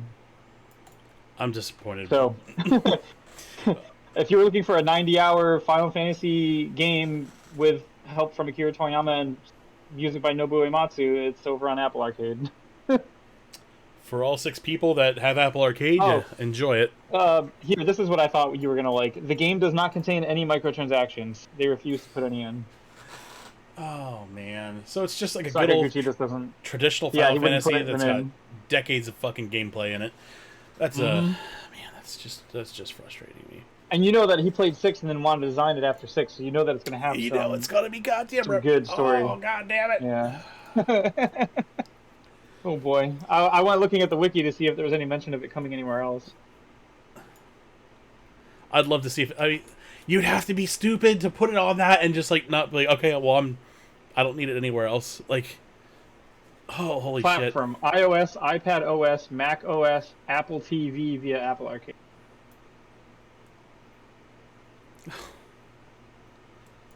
That is heartbreaking. Yeah. Oh, yeah. Okay. Well, that's all I have for news. Let's jump into what we have coming out as far as game releases this week. Oh, let's talk about what no one's talking about, and that's the Indie World Nintendo Direct. Because holy shit, that was one of the best indie directs I think I've ever seen Nintendo do, and so many games came out of left field. Yeah. And not only did they come out of left field, they were like, hey, you could buy this today. We did talk about Axiom Verge 2 earlier. That was one of those, like, that was way out of left field, because the last thing we heard about that was, like I said earlier, is like they were like, okay, this game's delayed. It was in limbo. And that's all we know. And then all of a sudden, September 9th or whenever it was, Axiom Verge 2 is on the Switch. You can download it right now. Axiom Verge 2 people were worried was going to like go into development hell because it got delayed, and we hadn't seen anything. We had like the one trailer they kept showing at different things. Yeah. And then all of a sudden it was here. So that what you have on your screen looks fantastic. Yes. Oh man, Eli made us hydrate. I did indeed see that. So Bomb Rush Cyberpunk, definitely, obviously a spiritual successor of Jet Set Radio Future. Oh yeah. So I guess there was another spiritual successor that came out on the Switch. I grabbed it. It was okay. I think that's when I started having Joy-Con drift issues. And that was before it was the thing. And I was like, I don't know what the hell's wrong with my controller, but I can't play any games. So I never really went back to playing it because I didn't get that fixed until like months later. But oh my god, this game looks fucking amazing. So yeah, it looks like it gets everything right about Jet Set. Basically, it just captured everything spiritually that needed to be captured. I think I can't. The other game's name is escaping me now, but it's not necessary because this is what we're talking about here. So, but it really captures the essence of like this, like that futuristic, like urban graffiti scene. I absolutely love it. I'm going to be there for it. It looks so goddamn good. Yeah, so like I said, this came out of like left field. Like no one knew. I don't Oh know yeah. if did anyone like was this ever like announced before this? I don't think it was. I don't know. Um, First I heard of it. yeah, yeah, but it looks great. Um, yeah, let me see what else we have. Yeah, Axiom Verge 2 we talked about. Eastward. Um, Eastward I've been excited for a little while. okay, let's. Something about it just really pulls me. Like it's gonna be a good Yeah, story. yeah. Um, I'm really interested in like it keeps switching back between this like really cool like graphical style. So it's Chucklefish, Starbound of Starbound fame. It looks great. It kind of has like that parallax scrolling, very similar to Starbound. Um, Hmm. I guess this is kind of um, like it kind of has like a Last of Us feel, I guess. Yeah. Okay. Um, it just gives me like an old RPG vibe. That looks Like like Chrono especially because Trigger. I was just gonna say because I've been playing Chrono Trigger Yeah, and yeah. like I've been back into like top down RPGs that I haven't played. And this looks like something Sure. that would have come out 15 years ago and I would have greatly enjoyed as a kid or something. You know. Right. Oh, that looks so good. Look at those backgrounds. Mm-hmm. Um,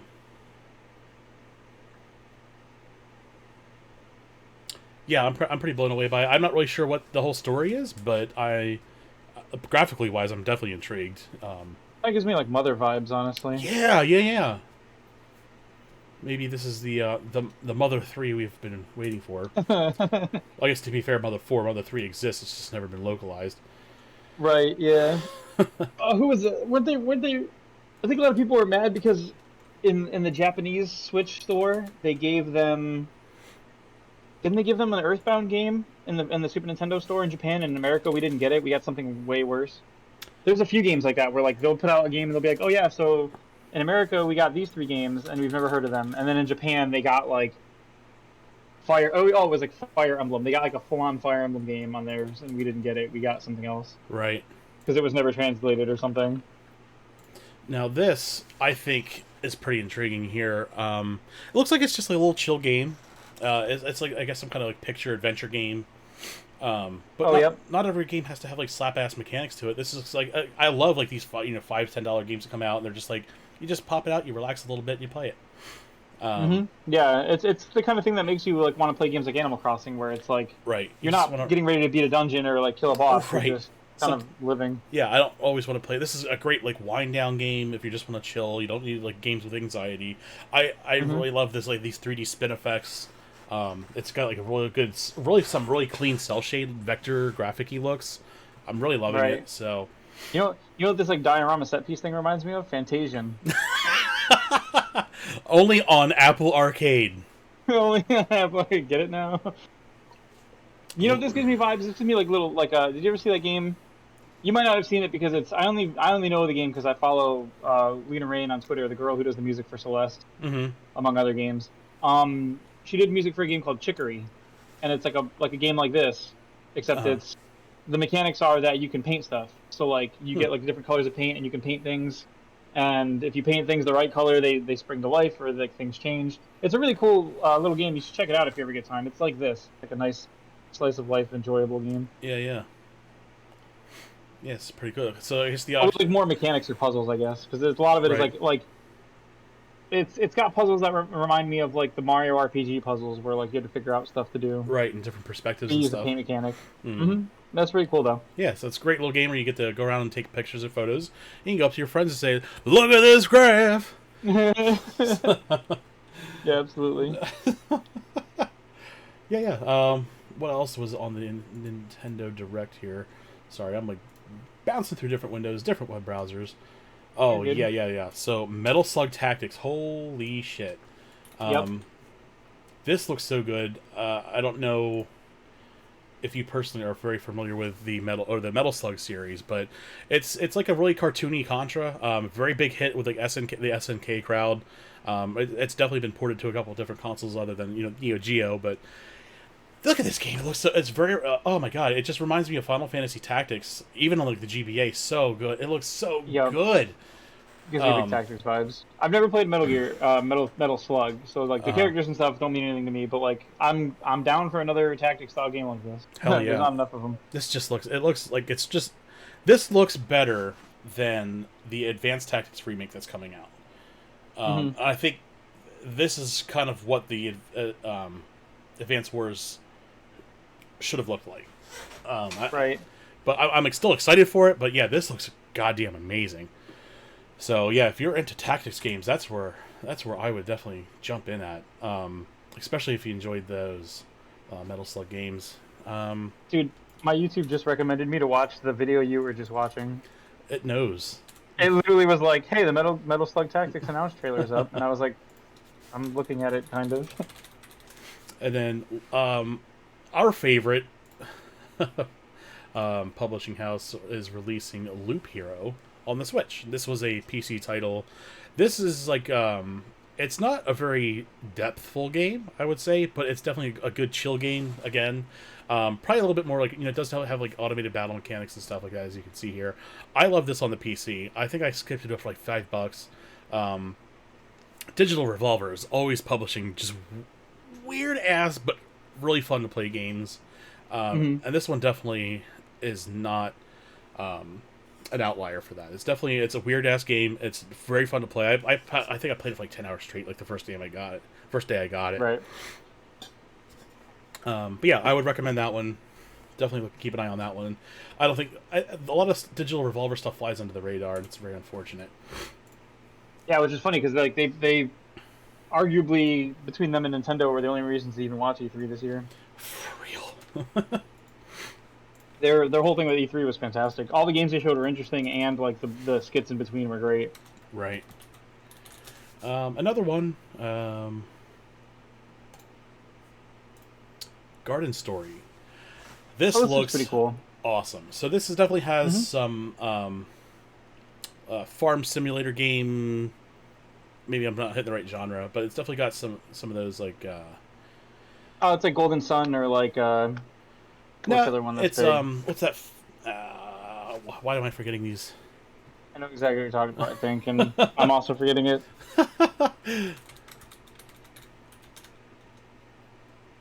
Wait, what's it called? Stardew I think I was Valley. thinking something else. Stardew There Valley. you go. Yeah, exactly. So, oh my god, we're definitely gonna edit that part out. So yeah, so Stardew. It's a very reminiscent of Stardew Valley. Apparently, it has a little bit more combat, less farm stuff, but it looks awesome. Let's see if we can keep playing that again. It looks adorable. It's definitely something I would play. Probably my daughter would probably get a lot of time out of this too. Right. I'm just such a sucker for these like simple graphics.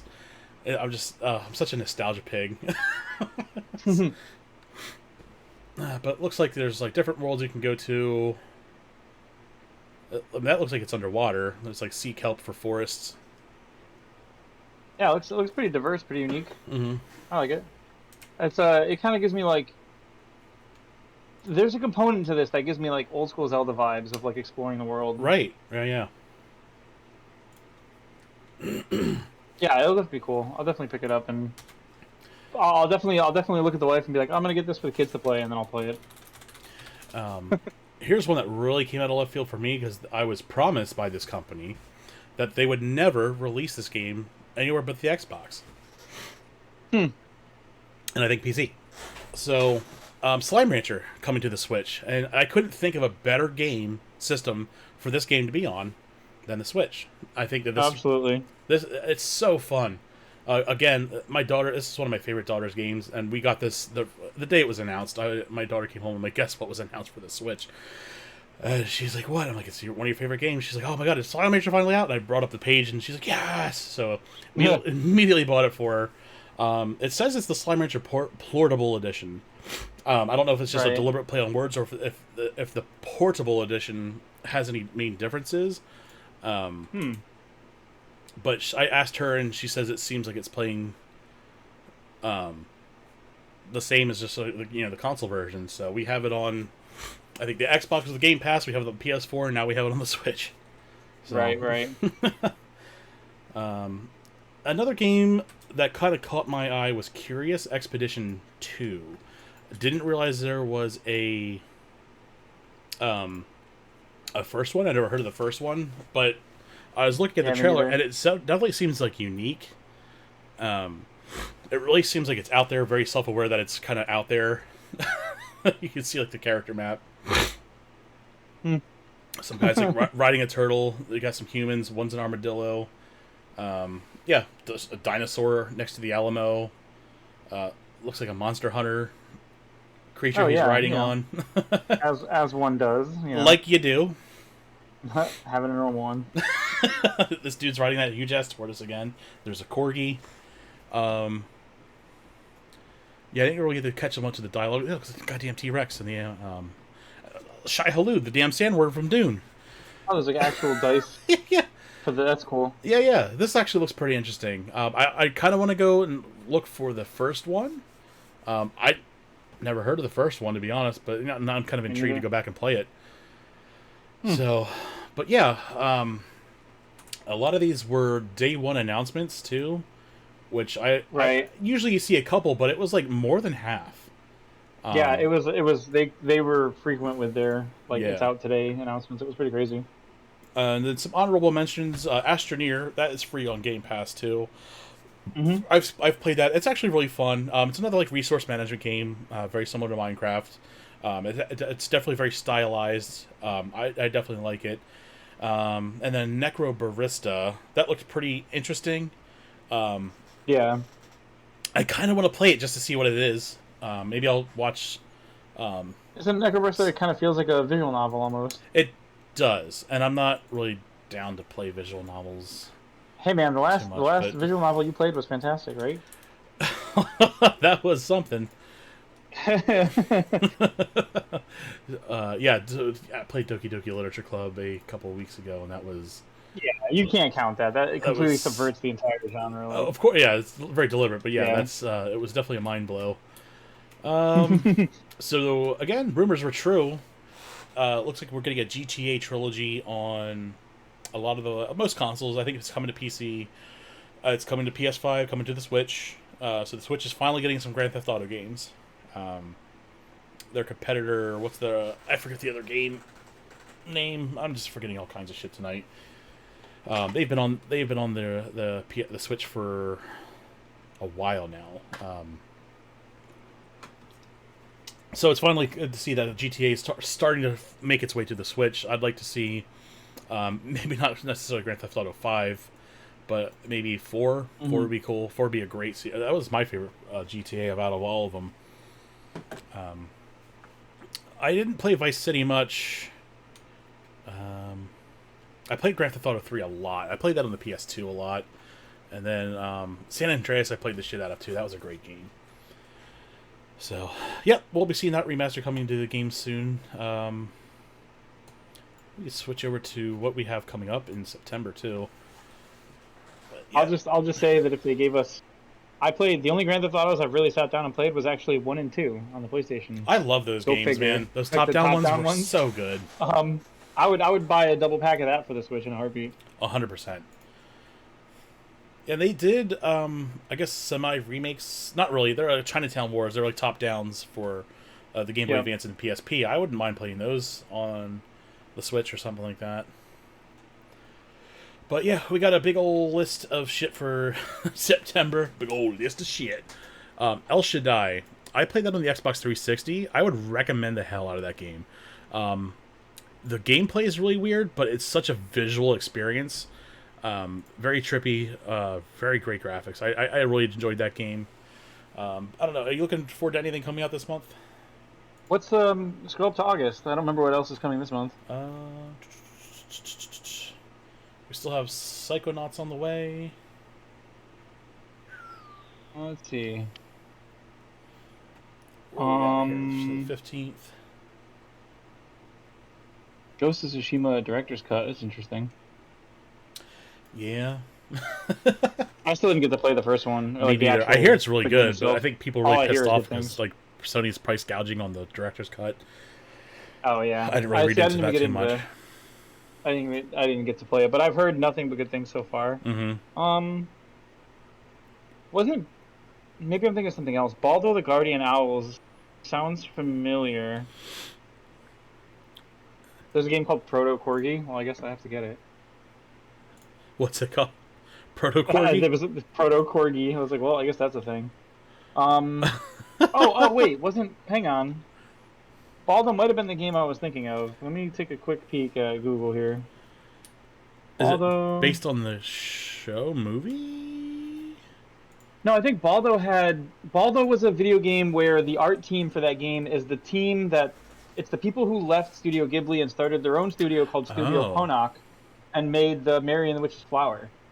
Okay. So it's Ghibli vibes is what it is. That's why I'd seen it before. Nice. Nice. I love those movies. I have Um, not seen all of them. I'm not in any way, shape, or form a mega fan, but right. yeah, I do. I definitely enjoy those movies. We have a theater around here that actually pulls a new one every month. They keep cycling them, so you can go see those in theaters. And I've That's taken my awesome. daughter to see like 3 or 4 of them so far. She loves them. I love having that experience with her too. It's so good. Right. Yeah, that team. So that was a team of like, I think it was the people who left Ghibli. I want to say it was the same or some of the same people who left Ghibli that had also previously worked on Ni no Kuni, but I could be wrong. Mm-hmm.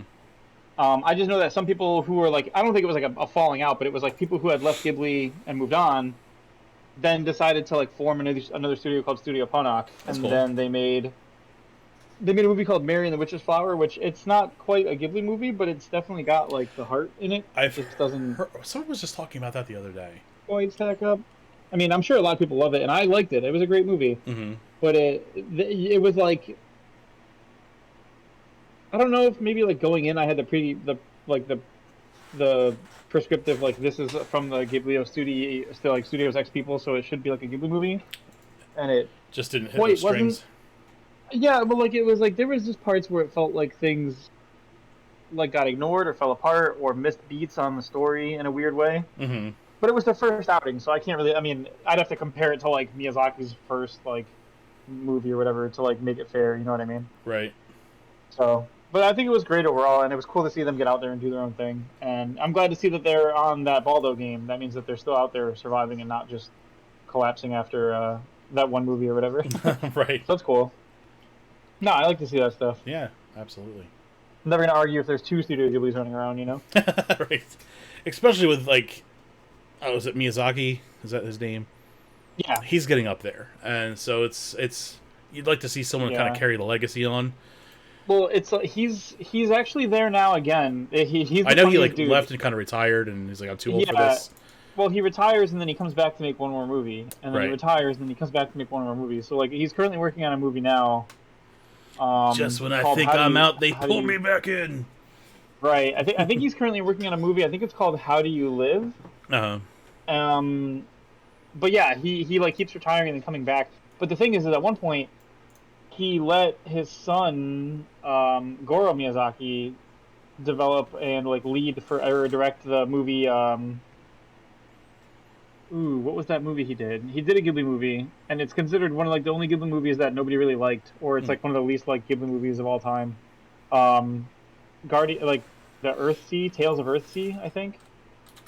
And like him and his dad did not get along, and then he directed the movie, and then it was considered like not a good movie at all, and then they went from there.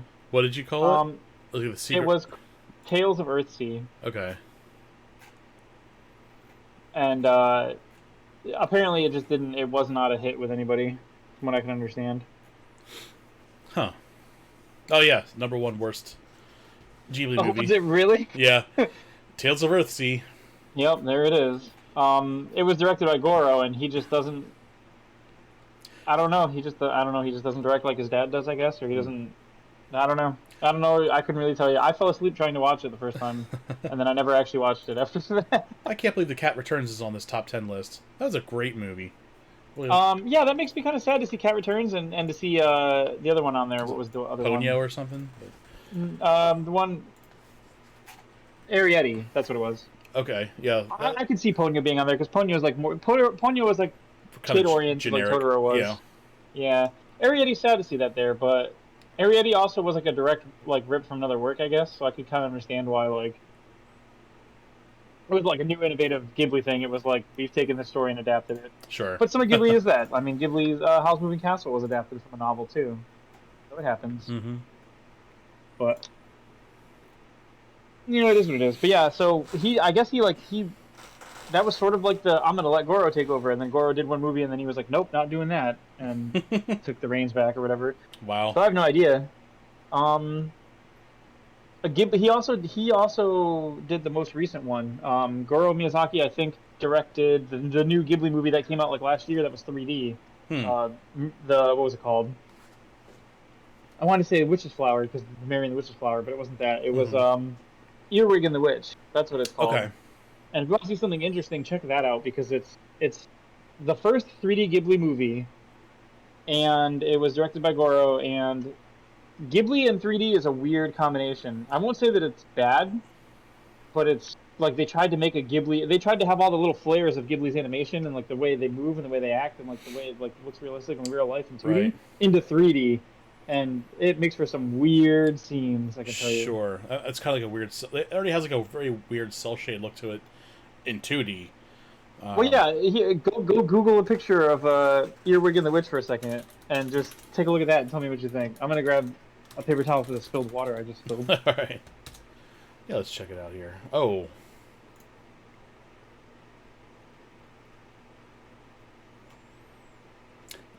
I don't like that. Well, see, that's what I mean. Like, it's clearly Ghibli inspired for sure. Yeah. It looks like a Ghibli movie, but but the 3D is like. I think if you want like 3D Ghibli, go play no Ni Kunai. Yeah, Ni no Kuni. Absolutely, they do a good job with Wrath it. of the White Witch. I think he was pretty instrumental in that. This is just frightening. It's weird, right? I don't like it. I like overall the movie wasn't bad, but like the whole time you're like trying to wrap your head around that animation style. It's all like and it could be growing pains because it's the first attempt to try and make Ghibli 3D. Sure. And you can't just mirror it right over.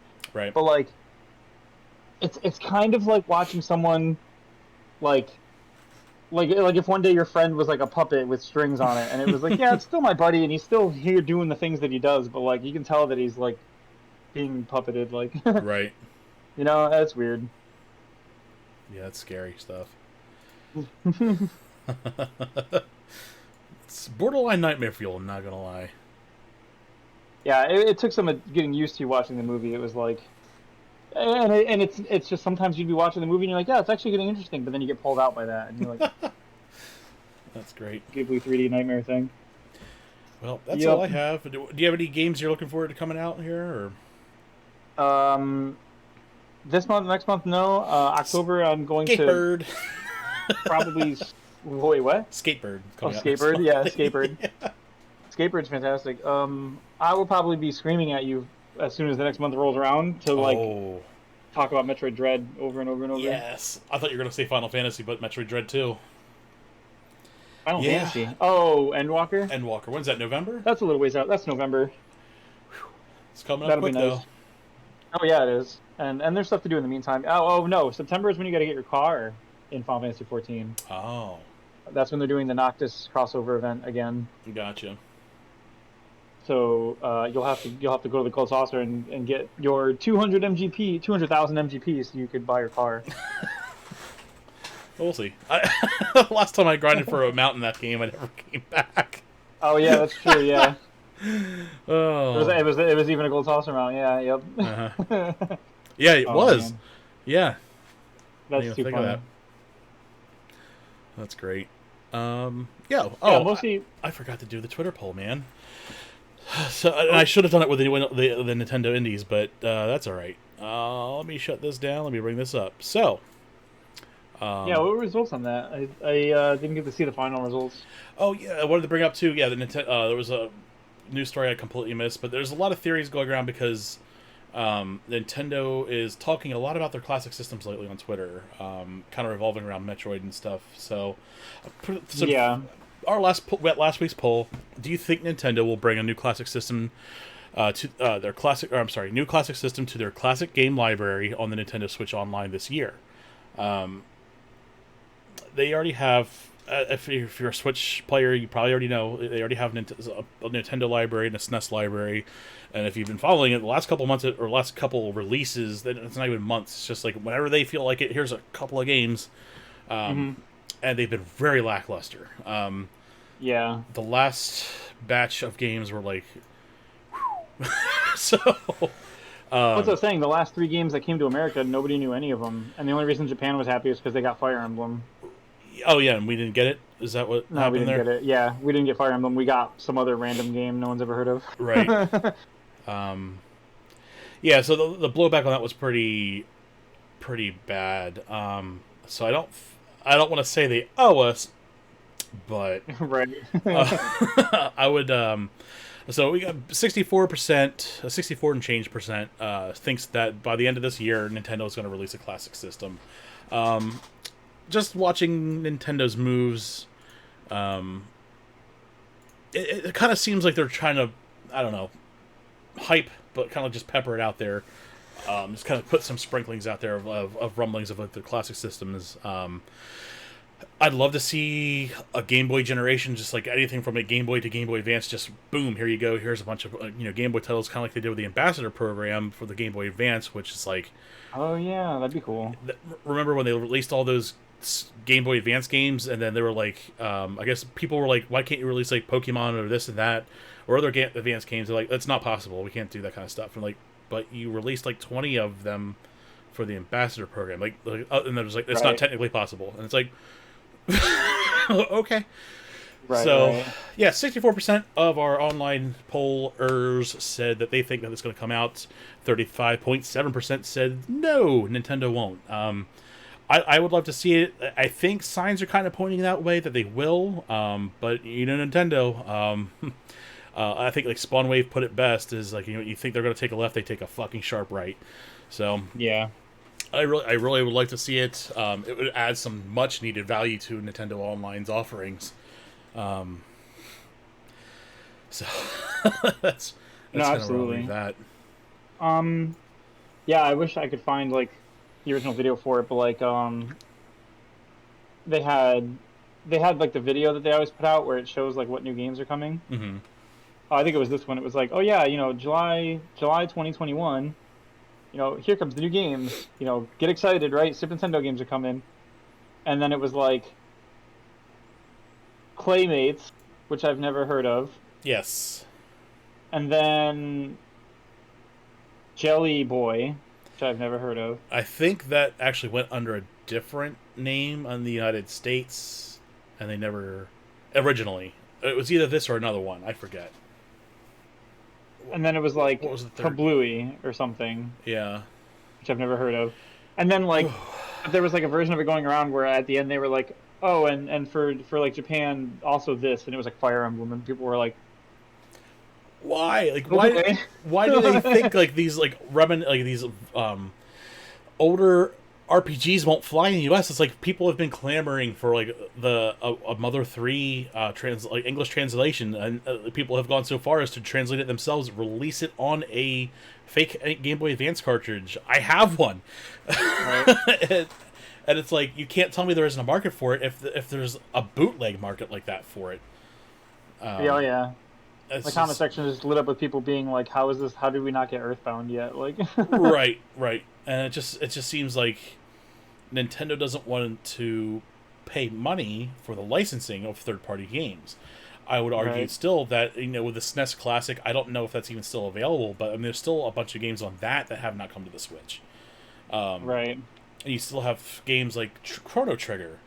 Now, again, that because of how popular that game is, Squaresoft might be holding that a little bit closer to the chest and saying, well, if you want to put that on there, you're going to have to pay this much for it. Right. Well, same with like Mario RPG. Like, it'd be a great title, but Licensing who is a knows mess. And Yeah. that's another problem, too, is a lot of these older games have been bought up by other studios. I think, like, Hudson Soft, they're owned by, like, Konami or Capcom now. So you bring stuff like Adventure Island over, you have to go through all those, hoops for all this legacy contracting, all these legacy licenses and all this stupid shit. So I can see it being a mess, but at the same time, it's like it's something they should have thought about before they started offering this. I don't know. Oh, hang on. I'm just being handed this piece of paper of important information. Okay. This just It in. says, "This just in, breaking news. According to this piece of paper I found on my table, the entirety of Chrono Trigger and Mario RPG will be coming to the Apple Arcade." So. God damn it. Oh boy. Yeah. So what's the matter? You guys don't have iPhones? No, never will. So I think the oops, for some reason Google Voice is like, yes, sir. So I think a good way to summarize this episode today is the gaming industry is tone deaf.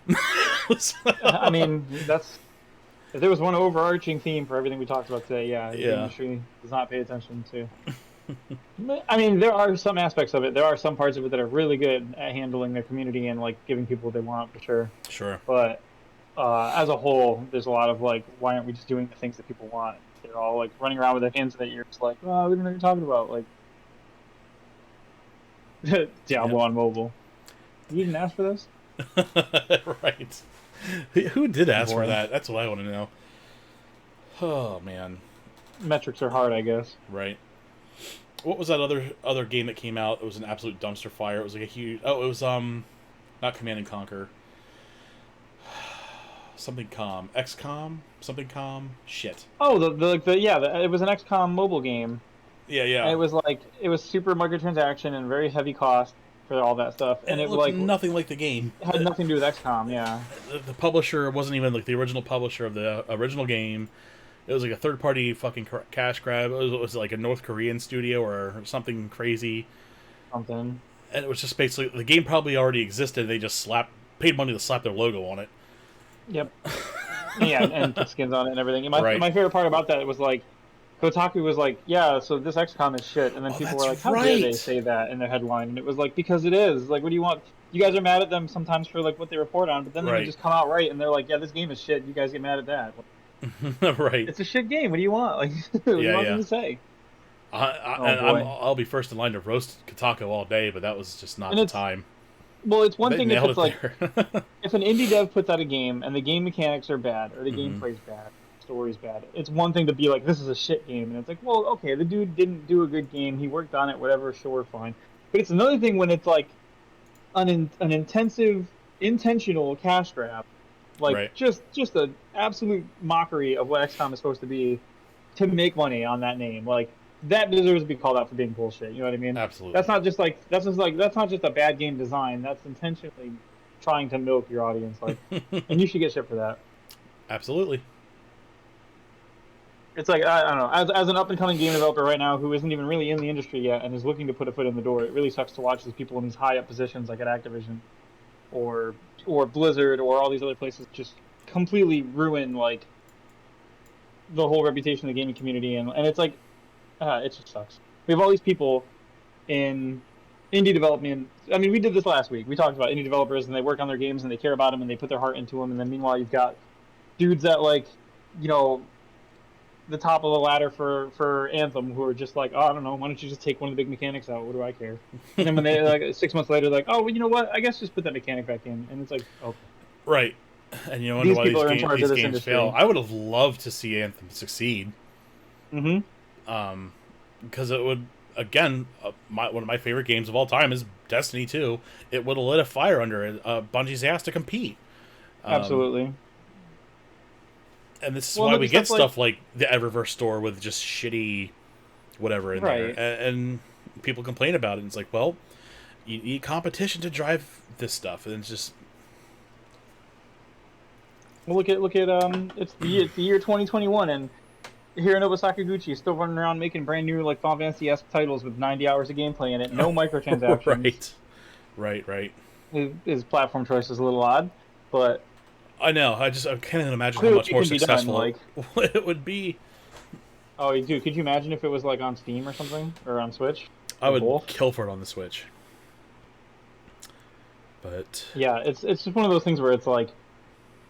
You can see certain people, like, you know, Zelda has Eiji Aonuma, or the guy who makes the Metroid Dread. Like you have those interviews with them where they talk about their game development, and they're like, man, we've been working on Metroid Dread for like 15 years. We had to stop it twice, but we really wanted to make it because it was our passion project. And it's Mm-hmm. like, I wish there was more people like that in those high up positions that had passion projects. Right. And or like Nintendo being like, yeah, we couldn't do Metroid Prime 4 right, so we handed it back to, the team in Texas, the Retro Studios. Like, we know they'll do it right.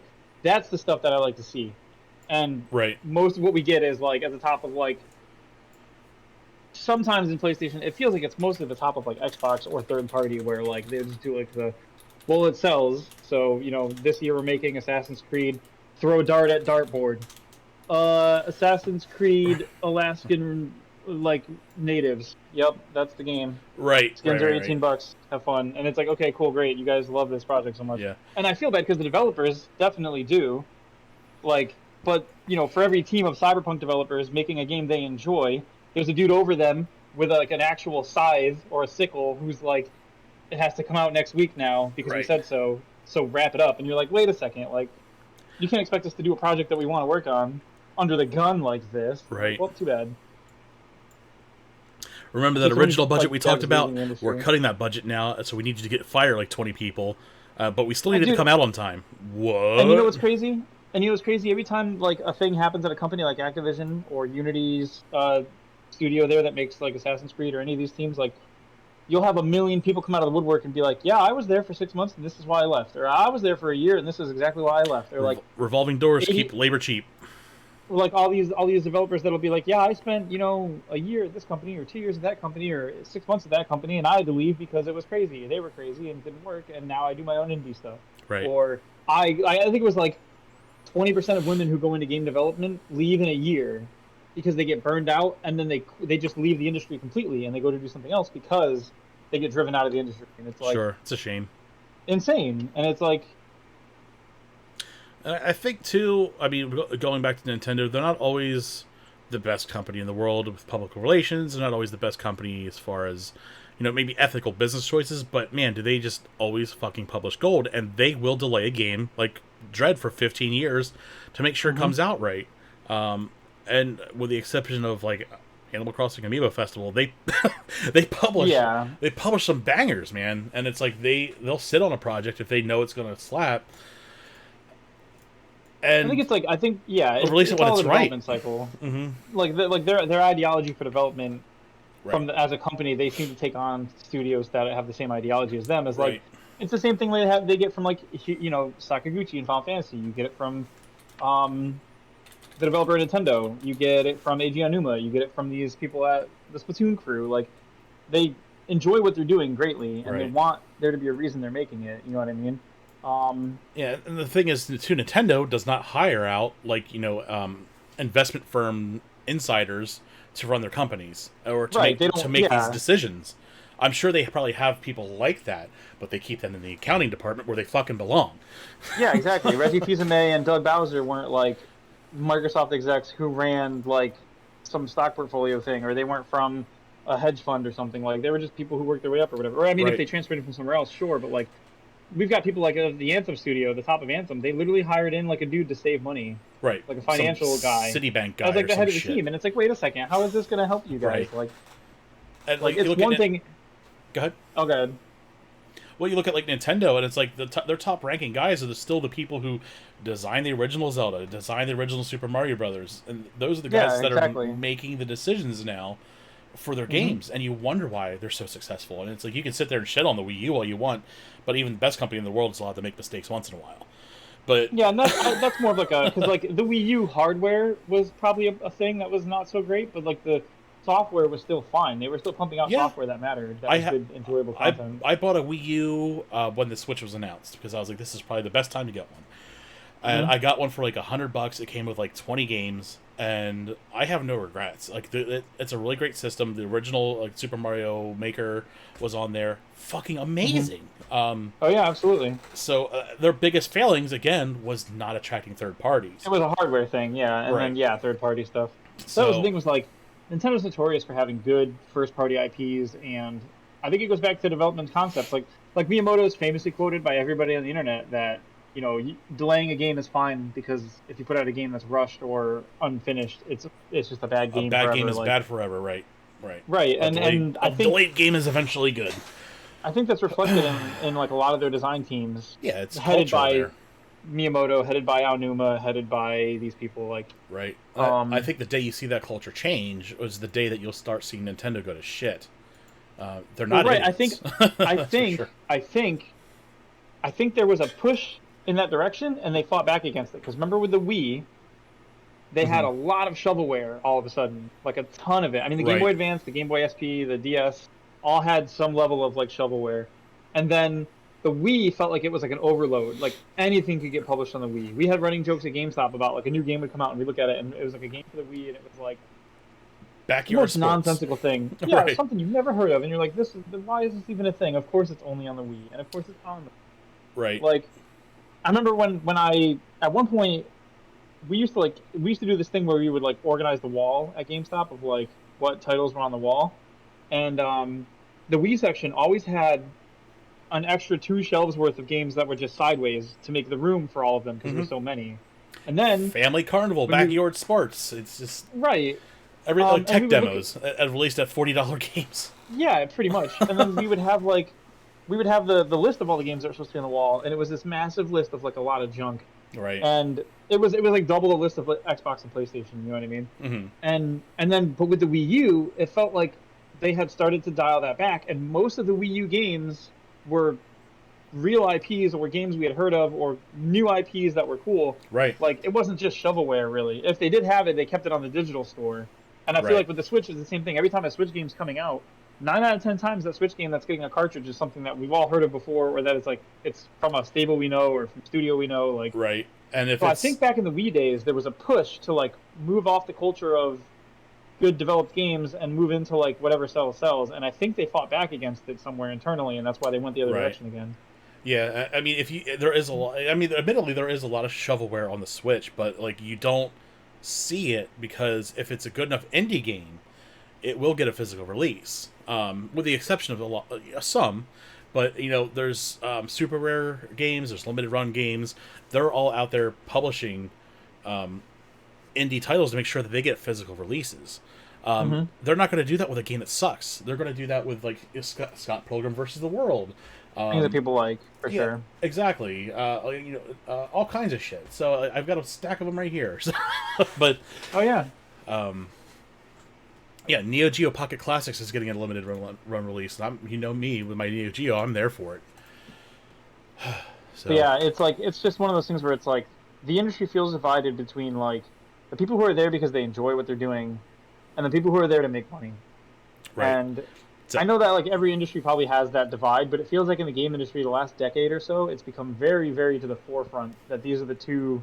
The dichotomy of game design is like love making games, want to make money making games, exactly. and this side, the make money playing game side, is becoming more and more cutthroat and financially driven. And Yeah, the game design side is becoming more like the indie scene, where like people who just like what they're doing. right. And I mean, You know, it's definitely pushed me away from a lot of AAA titles. I won't touch a lot of that stuff anymore. oh dude, like there was a period of time in the PS3 360 days where like everything was like a AAA title. It felt like that Right. mattered. And I think since then, through the PS4 and then into the PS5 generation, there's been definitely a move by every like PlayStation and Xbox did like the Xbox like ID at Xbox for indies. PlayStation had their indie showcase things they've been doing. Nintendo's been doing indie dev Right. cycle showcases like this. Yeah, yeah. There's definitely been a move to that, but I think it's because they indie developers are getting better and better and moving into like the making money by proxy, like because Right. they're making great games, they're making money. Well, and And they're you enabled have by this by things that are like the Unreal Engine and stuff, where they can develop for free or at low cost, yep. and only pay when they're successful. And Oh, that's a absolutely. fair trade. I don't know what the pricing is, but I mean, it seems fair to Oh, me.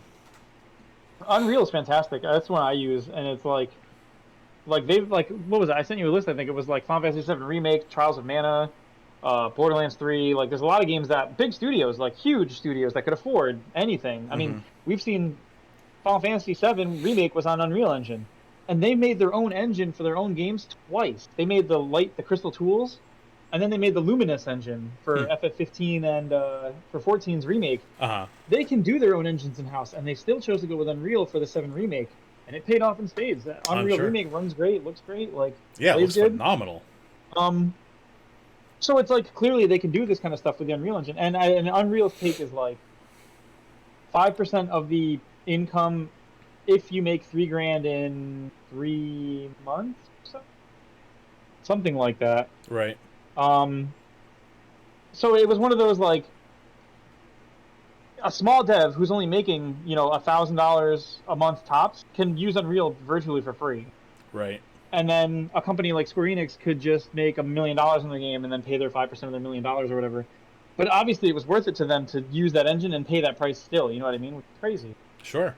Um, yeah, of all the things to use, they went with Unreal and it worked out. But like you said, anyone can use it though. And like the smaller you are, the cheaper it is. You know what I mean? It only really starts to charge you money and when you're making a lot of money. Mm-hmm. So it's really cool how they do that. Because I could make a game on the Unreal Engine right now and publish, and I don't pay a cent unless I make 3 grand in 3 months. And if I'm making $1 grand a month on a game that I made, I'm happy. Like that'd be awesome. Right. You know. So it's really cool. And yeah, I think that leads to like a lot of more. Game development is more open now than it's ever been. There's actual college courses for it. There's degrees for it. And so I think you'll see a lot of people who are getting into gaming now. And that's what sucks is when gaming is growing and people are funding into the gaming industry to design games, and then a bunch of them are getting tossed back out by really bad experiences at Activision or Blizzard. Like, Right. Imagine and being then they like, just never come back again. Imagine being fresh out of college and you're like you're a woman who wants to develop games and you have a great idea for a game and you Right. pitch your idea and you get scooped by Activision to work on one of their projects, and then you get cube crawled, and then you get like trips with like sex toys, and then you get all this garbage, your nudes passed around, and then you leave the industry in a year because you hate it there. You just Right. absolutely hate it. Your life is miserable there. And then you go and work for like Target, you go work for Walmart, you go to work for some other place, and someone comes up to you in 5 years and they're like, hey, I thought you were doing that game design thing, and you're like, I would have loved to do that for a living, but I'm miserable in somewhere else in the economy instead. Right. And yeah, like you said, it's like you drive these people out of the industry, and people are saying, how many good games, how many Undertales, how many Celeste, how many, Cyberpunk, the one that's coming out next month, how many of these games wouldn't even exist if these people who had got pushed out of the industry? You know what I mean? Mm-hmm. Yeah, Like- I'll tell you. I remember my friend. He went to school for microbiology. And then he went to go get his post-grad degree. He was real excited about it. Got his post-grad degree, and then he got a job in the industry doing Alzheimer's research. And he was like really excited because he's like finally, because he's a very smart guy, and he's stimulated by intellectual conversation. And he gets into this academia world, and he realizes it's just idiots with money, and like there's just no one there. And I think like he was just very jaded by that, and he eventually he went to from one lab to another lab, and the other lab was just run by this girl whose parents owned the lab, and she was just a spoiled shit. And he's just like, well, I've had enough of this, and he just never went back. That was it. That could have been a cure for Alzheimer's there, and he's just like, I'm done with this industry. Well, that's what they say. Like they always talk about like, back in the day you had like the artists and musicians and people, and it was like, oh, if this musician hadn't overdosed, what would they have made today? Or if this artist hadn't committed suicide during the Depression, what would they have made today? And it's like, you got to consider like how many people are leaving the gaming industry and how fast. A lot of these people, like games like Celeste, like Maddie Thorsten made Celeste, and if she had gone to work at an actual company, who knows if she would have been tossed out of the industry or burned out of the industry because, Right. she transitioned within the last couple of years or so. And I imagine that a person in that position isn't someone who's super, super, I don't know what you would call it, but like a place like Activision or Blizzard. Receptive to abuse. Well, a person who would be more targeted for that kind of stuff. Oh, you know absolutely, what I mean? Like, absolutely. Not fitting the culture of Activision or whatever, and they would get burned out by that. You know what I mean? Right. And God forbid if a person like that didn't make like Celeste, or a person like, the guy like Toby Fox made Undertale. Imagine if Toby Fox had gone to work for like EA, and after a year he was like, wow, this is terrible, and then he left, and then just never went back to gaming, and we don't get stuff like that because those people got ruined by the industry. You know what I mean? Like, it's crazy. Yeah, it's a real shame. It's depressing. Terrible. Yeah, absolutely. So yeah, this podcast has been brought to you by Get It Together Gaming Industry. Get your shit together and figure it out. Get yourself Just sorted. stop. Get some help. Get some help. My God. Oh, it's terrible. Oh, But that's man. fine. We'll drag it kicking and screaming. That's right. That's Back what we're to here. We're that's here to where it save has the to be. gaming industry. I would like One to eventually. podcast episode at a time. That's what kills me is like knowing that like there are studios as big as these studios, Mm-hmm. and just knowing that like if I was ever able to find myself in a position where I sit at the top of like a Nintendo size studio or like a Naughty Dog size studio or something like one of these big companies, like I couldn't even imagine doing it this poorly sometimes. Like I couldn't even imagine like why wouldn't I walk through my and look at my staff and talk to them and hear what they're saying and see what they're doing and be like, the fuck is wrong with you saying that to that person or acting like that with these people? Like get the Right. fuck out of my building. Like, are you serious? Like it boggles the mind that these people are in these crazy big positions like this and they waste it Yeah, it's like, with this stuff. you can fire people, right? Especially when they're Like, being dude, assholes. I'm probably gonna spend the rest of my life being a little indie developer, but if I ever get the chance to open a studio, I'm posting a sign on the front door that says like, "Be an asshole, get thrown out." You know what I mean? That's gonna be Right. like from day one. Right. Don't come in with here with And your toxic bullshit. right, and it just drives me nuts that it's a thing that it's a waste. It's just a waste. You know? Yep. I couldn't even. I don't know. I mean, I don't know. We come from small roots. We're obviously not big money or anything, so maybe it's different for them, Sure. for us versus like them. But like, I couldn't even imagine getting into a position where I could make like, even if I was making six figures, which isn't a lot of money when you're like one of these CEOs. That's like, oh no, a chunk of your bonus or something. But like, Right. Oh no, not the I couldn't even bonus. imagine making enough money to do that, and Right. then just sit there and be like, oh, what's that? Some of the girls downstairs are saying they're being harassed. Yeah. Like, dude, Yep. could you imagine? Like, what is wrong with you? Oh man, I Yeah. don't get it. And I mean, I'm the same way with like just the rich people in general. I don't understand making that much money and then not turning around and doing something with it. Like, and I don't mean buying a rocket to space. I mean actually like fixing a problem in America or something. Right. Like immediately solving hunger and homelessness Dude, issues imagine in having a week. Like I just right. could you imagine having that amassing that much wealth? And You that's got the like thing. the It's like stupid. a cause and effect. It's like all that gain, all that wealth he's gaining is a deficit for someone else somewhere. So it's Right. like if you're going to be a direct cause of poverty, then you ought to keep that money in the cycling somehow. And it's like obviously the trickle down nonsense was a lie to begin with, but it is what Yeah. it I is. mean that goes into economy stuff where obviously like you could you could go all day about how the economy we have has problems with that kind of stuff. Sure. But like, oh my God, could you imagine like you're looking at this and it's like one button over here says rocket and then this one's like no poverty and you're just like rocket like okay. Right. Like you like Oh boy. and the funny thing is, there's a button in the middle you can't see that does both. Yeah, no, exactly. Yeah, you don't even have to like choose. Like, Both buttons can be pressed at the same time. It's like oh man, it's like the Pepsi meme, or the like Pepsi. people holding the two Yeah. buttons down. You can do both. You can No, do both. You absolutely, have the resources to do both. dude. It's just one of those things where like I'll never understand like having that much power and not using it for anything productive. Yeah, Like, but it's I mean, sad. I guess it's just like you said, it's different. It's one thing when you come up from poor roots and you understand what it's like to have like that helping hand or to help Sure, people and versus like when you're I'm not going to name any names but like maybe like a super famous super rich Fox News television host who makes ungodly amounts of money because his parents made something and then he just sits there on it. right. Oh boy. Oh man. Well, that's all I have for this week's show. Do you have anything else you would like to address, discuss before we wrap it up for the week? um Nothing crazy. I think next week, well, this coming week starting Tuesday, because tomorrow we'll be doing a game of Sketchful with I think the creator of Sketchful. Yeah, sketch. If I have any idea how that's working, I think he's gonna be Yeah. on with us. Yeah. So, Um, yeah, tomorrow is our community night stream. So people who are seeing this in time, we will be doing allegedly we're going to be playing with the I guess co-owner and developer of Sketchful.io. Um, we had a interesting interaction with him last week, so we're going to see what we could come up with on that stream. But yeah, that's an open stream. Everyone's invited to play. We'll keep some doors open. And we'll post some links tomorrow. That one will start around like 8 o'clock tomorrow night. So Yep. if you're hearing this and you want to come play with us, knock yourself out. My Discord's available on my Twitch page at 24 hours a day, so hop on in. And again, we are giving away this sweet ass copy of Final Fantasy X and X-2, and on the Discord. So hop on in, look for the giveaways channel, and follow directions. It's very easy. You just emote a response, and that's it.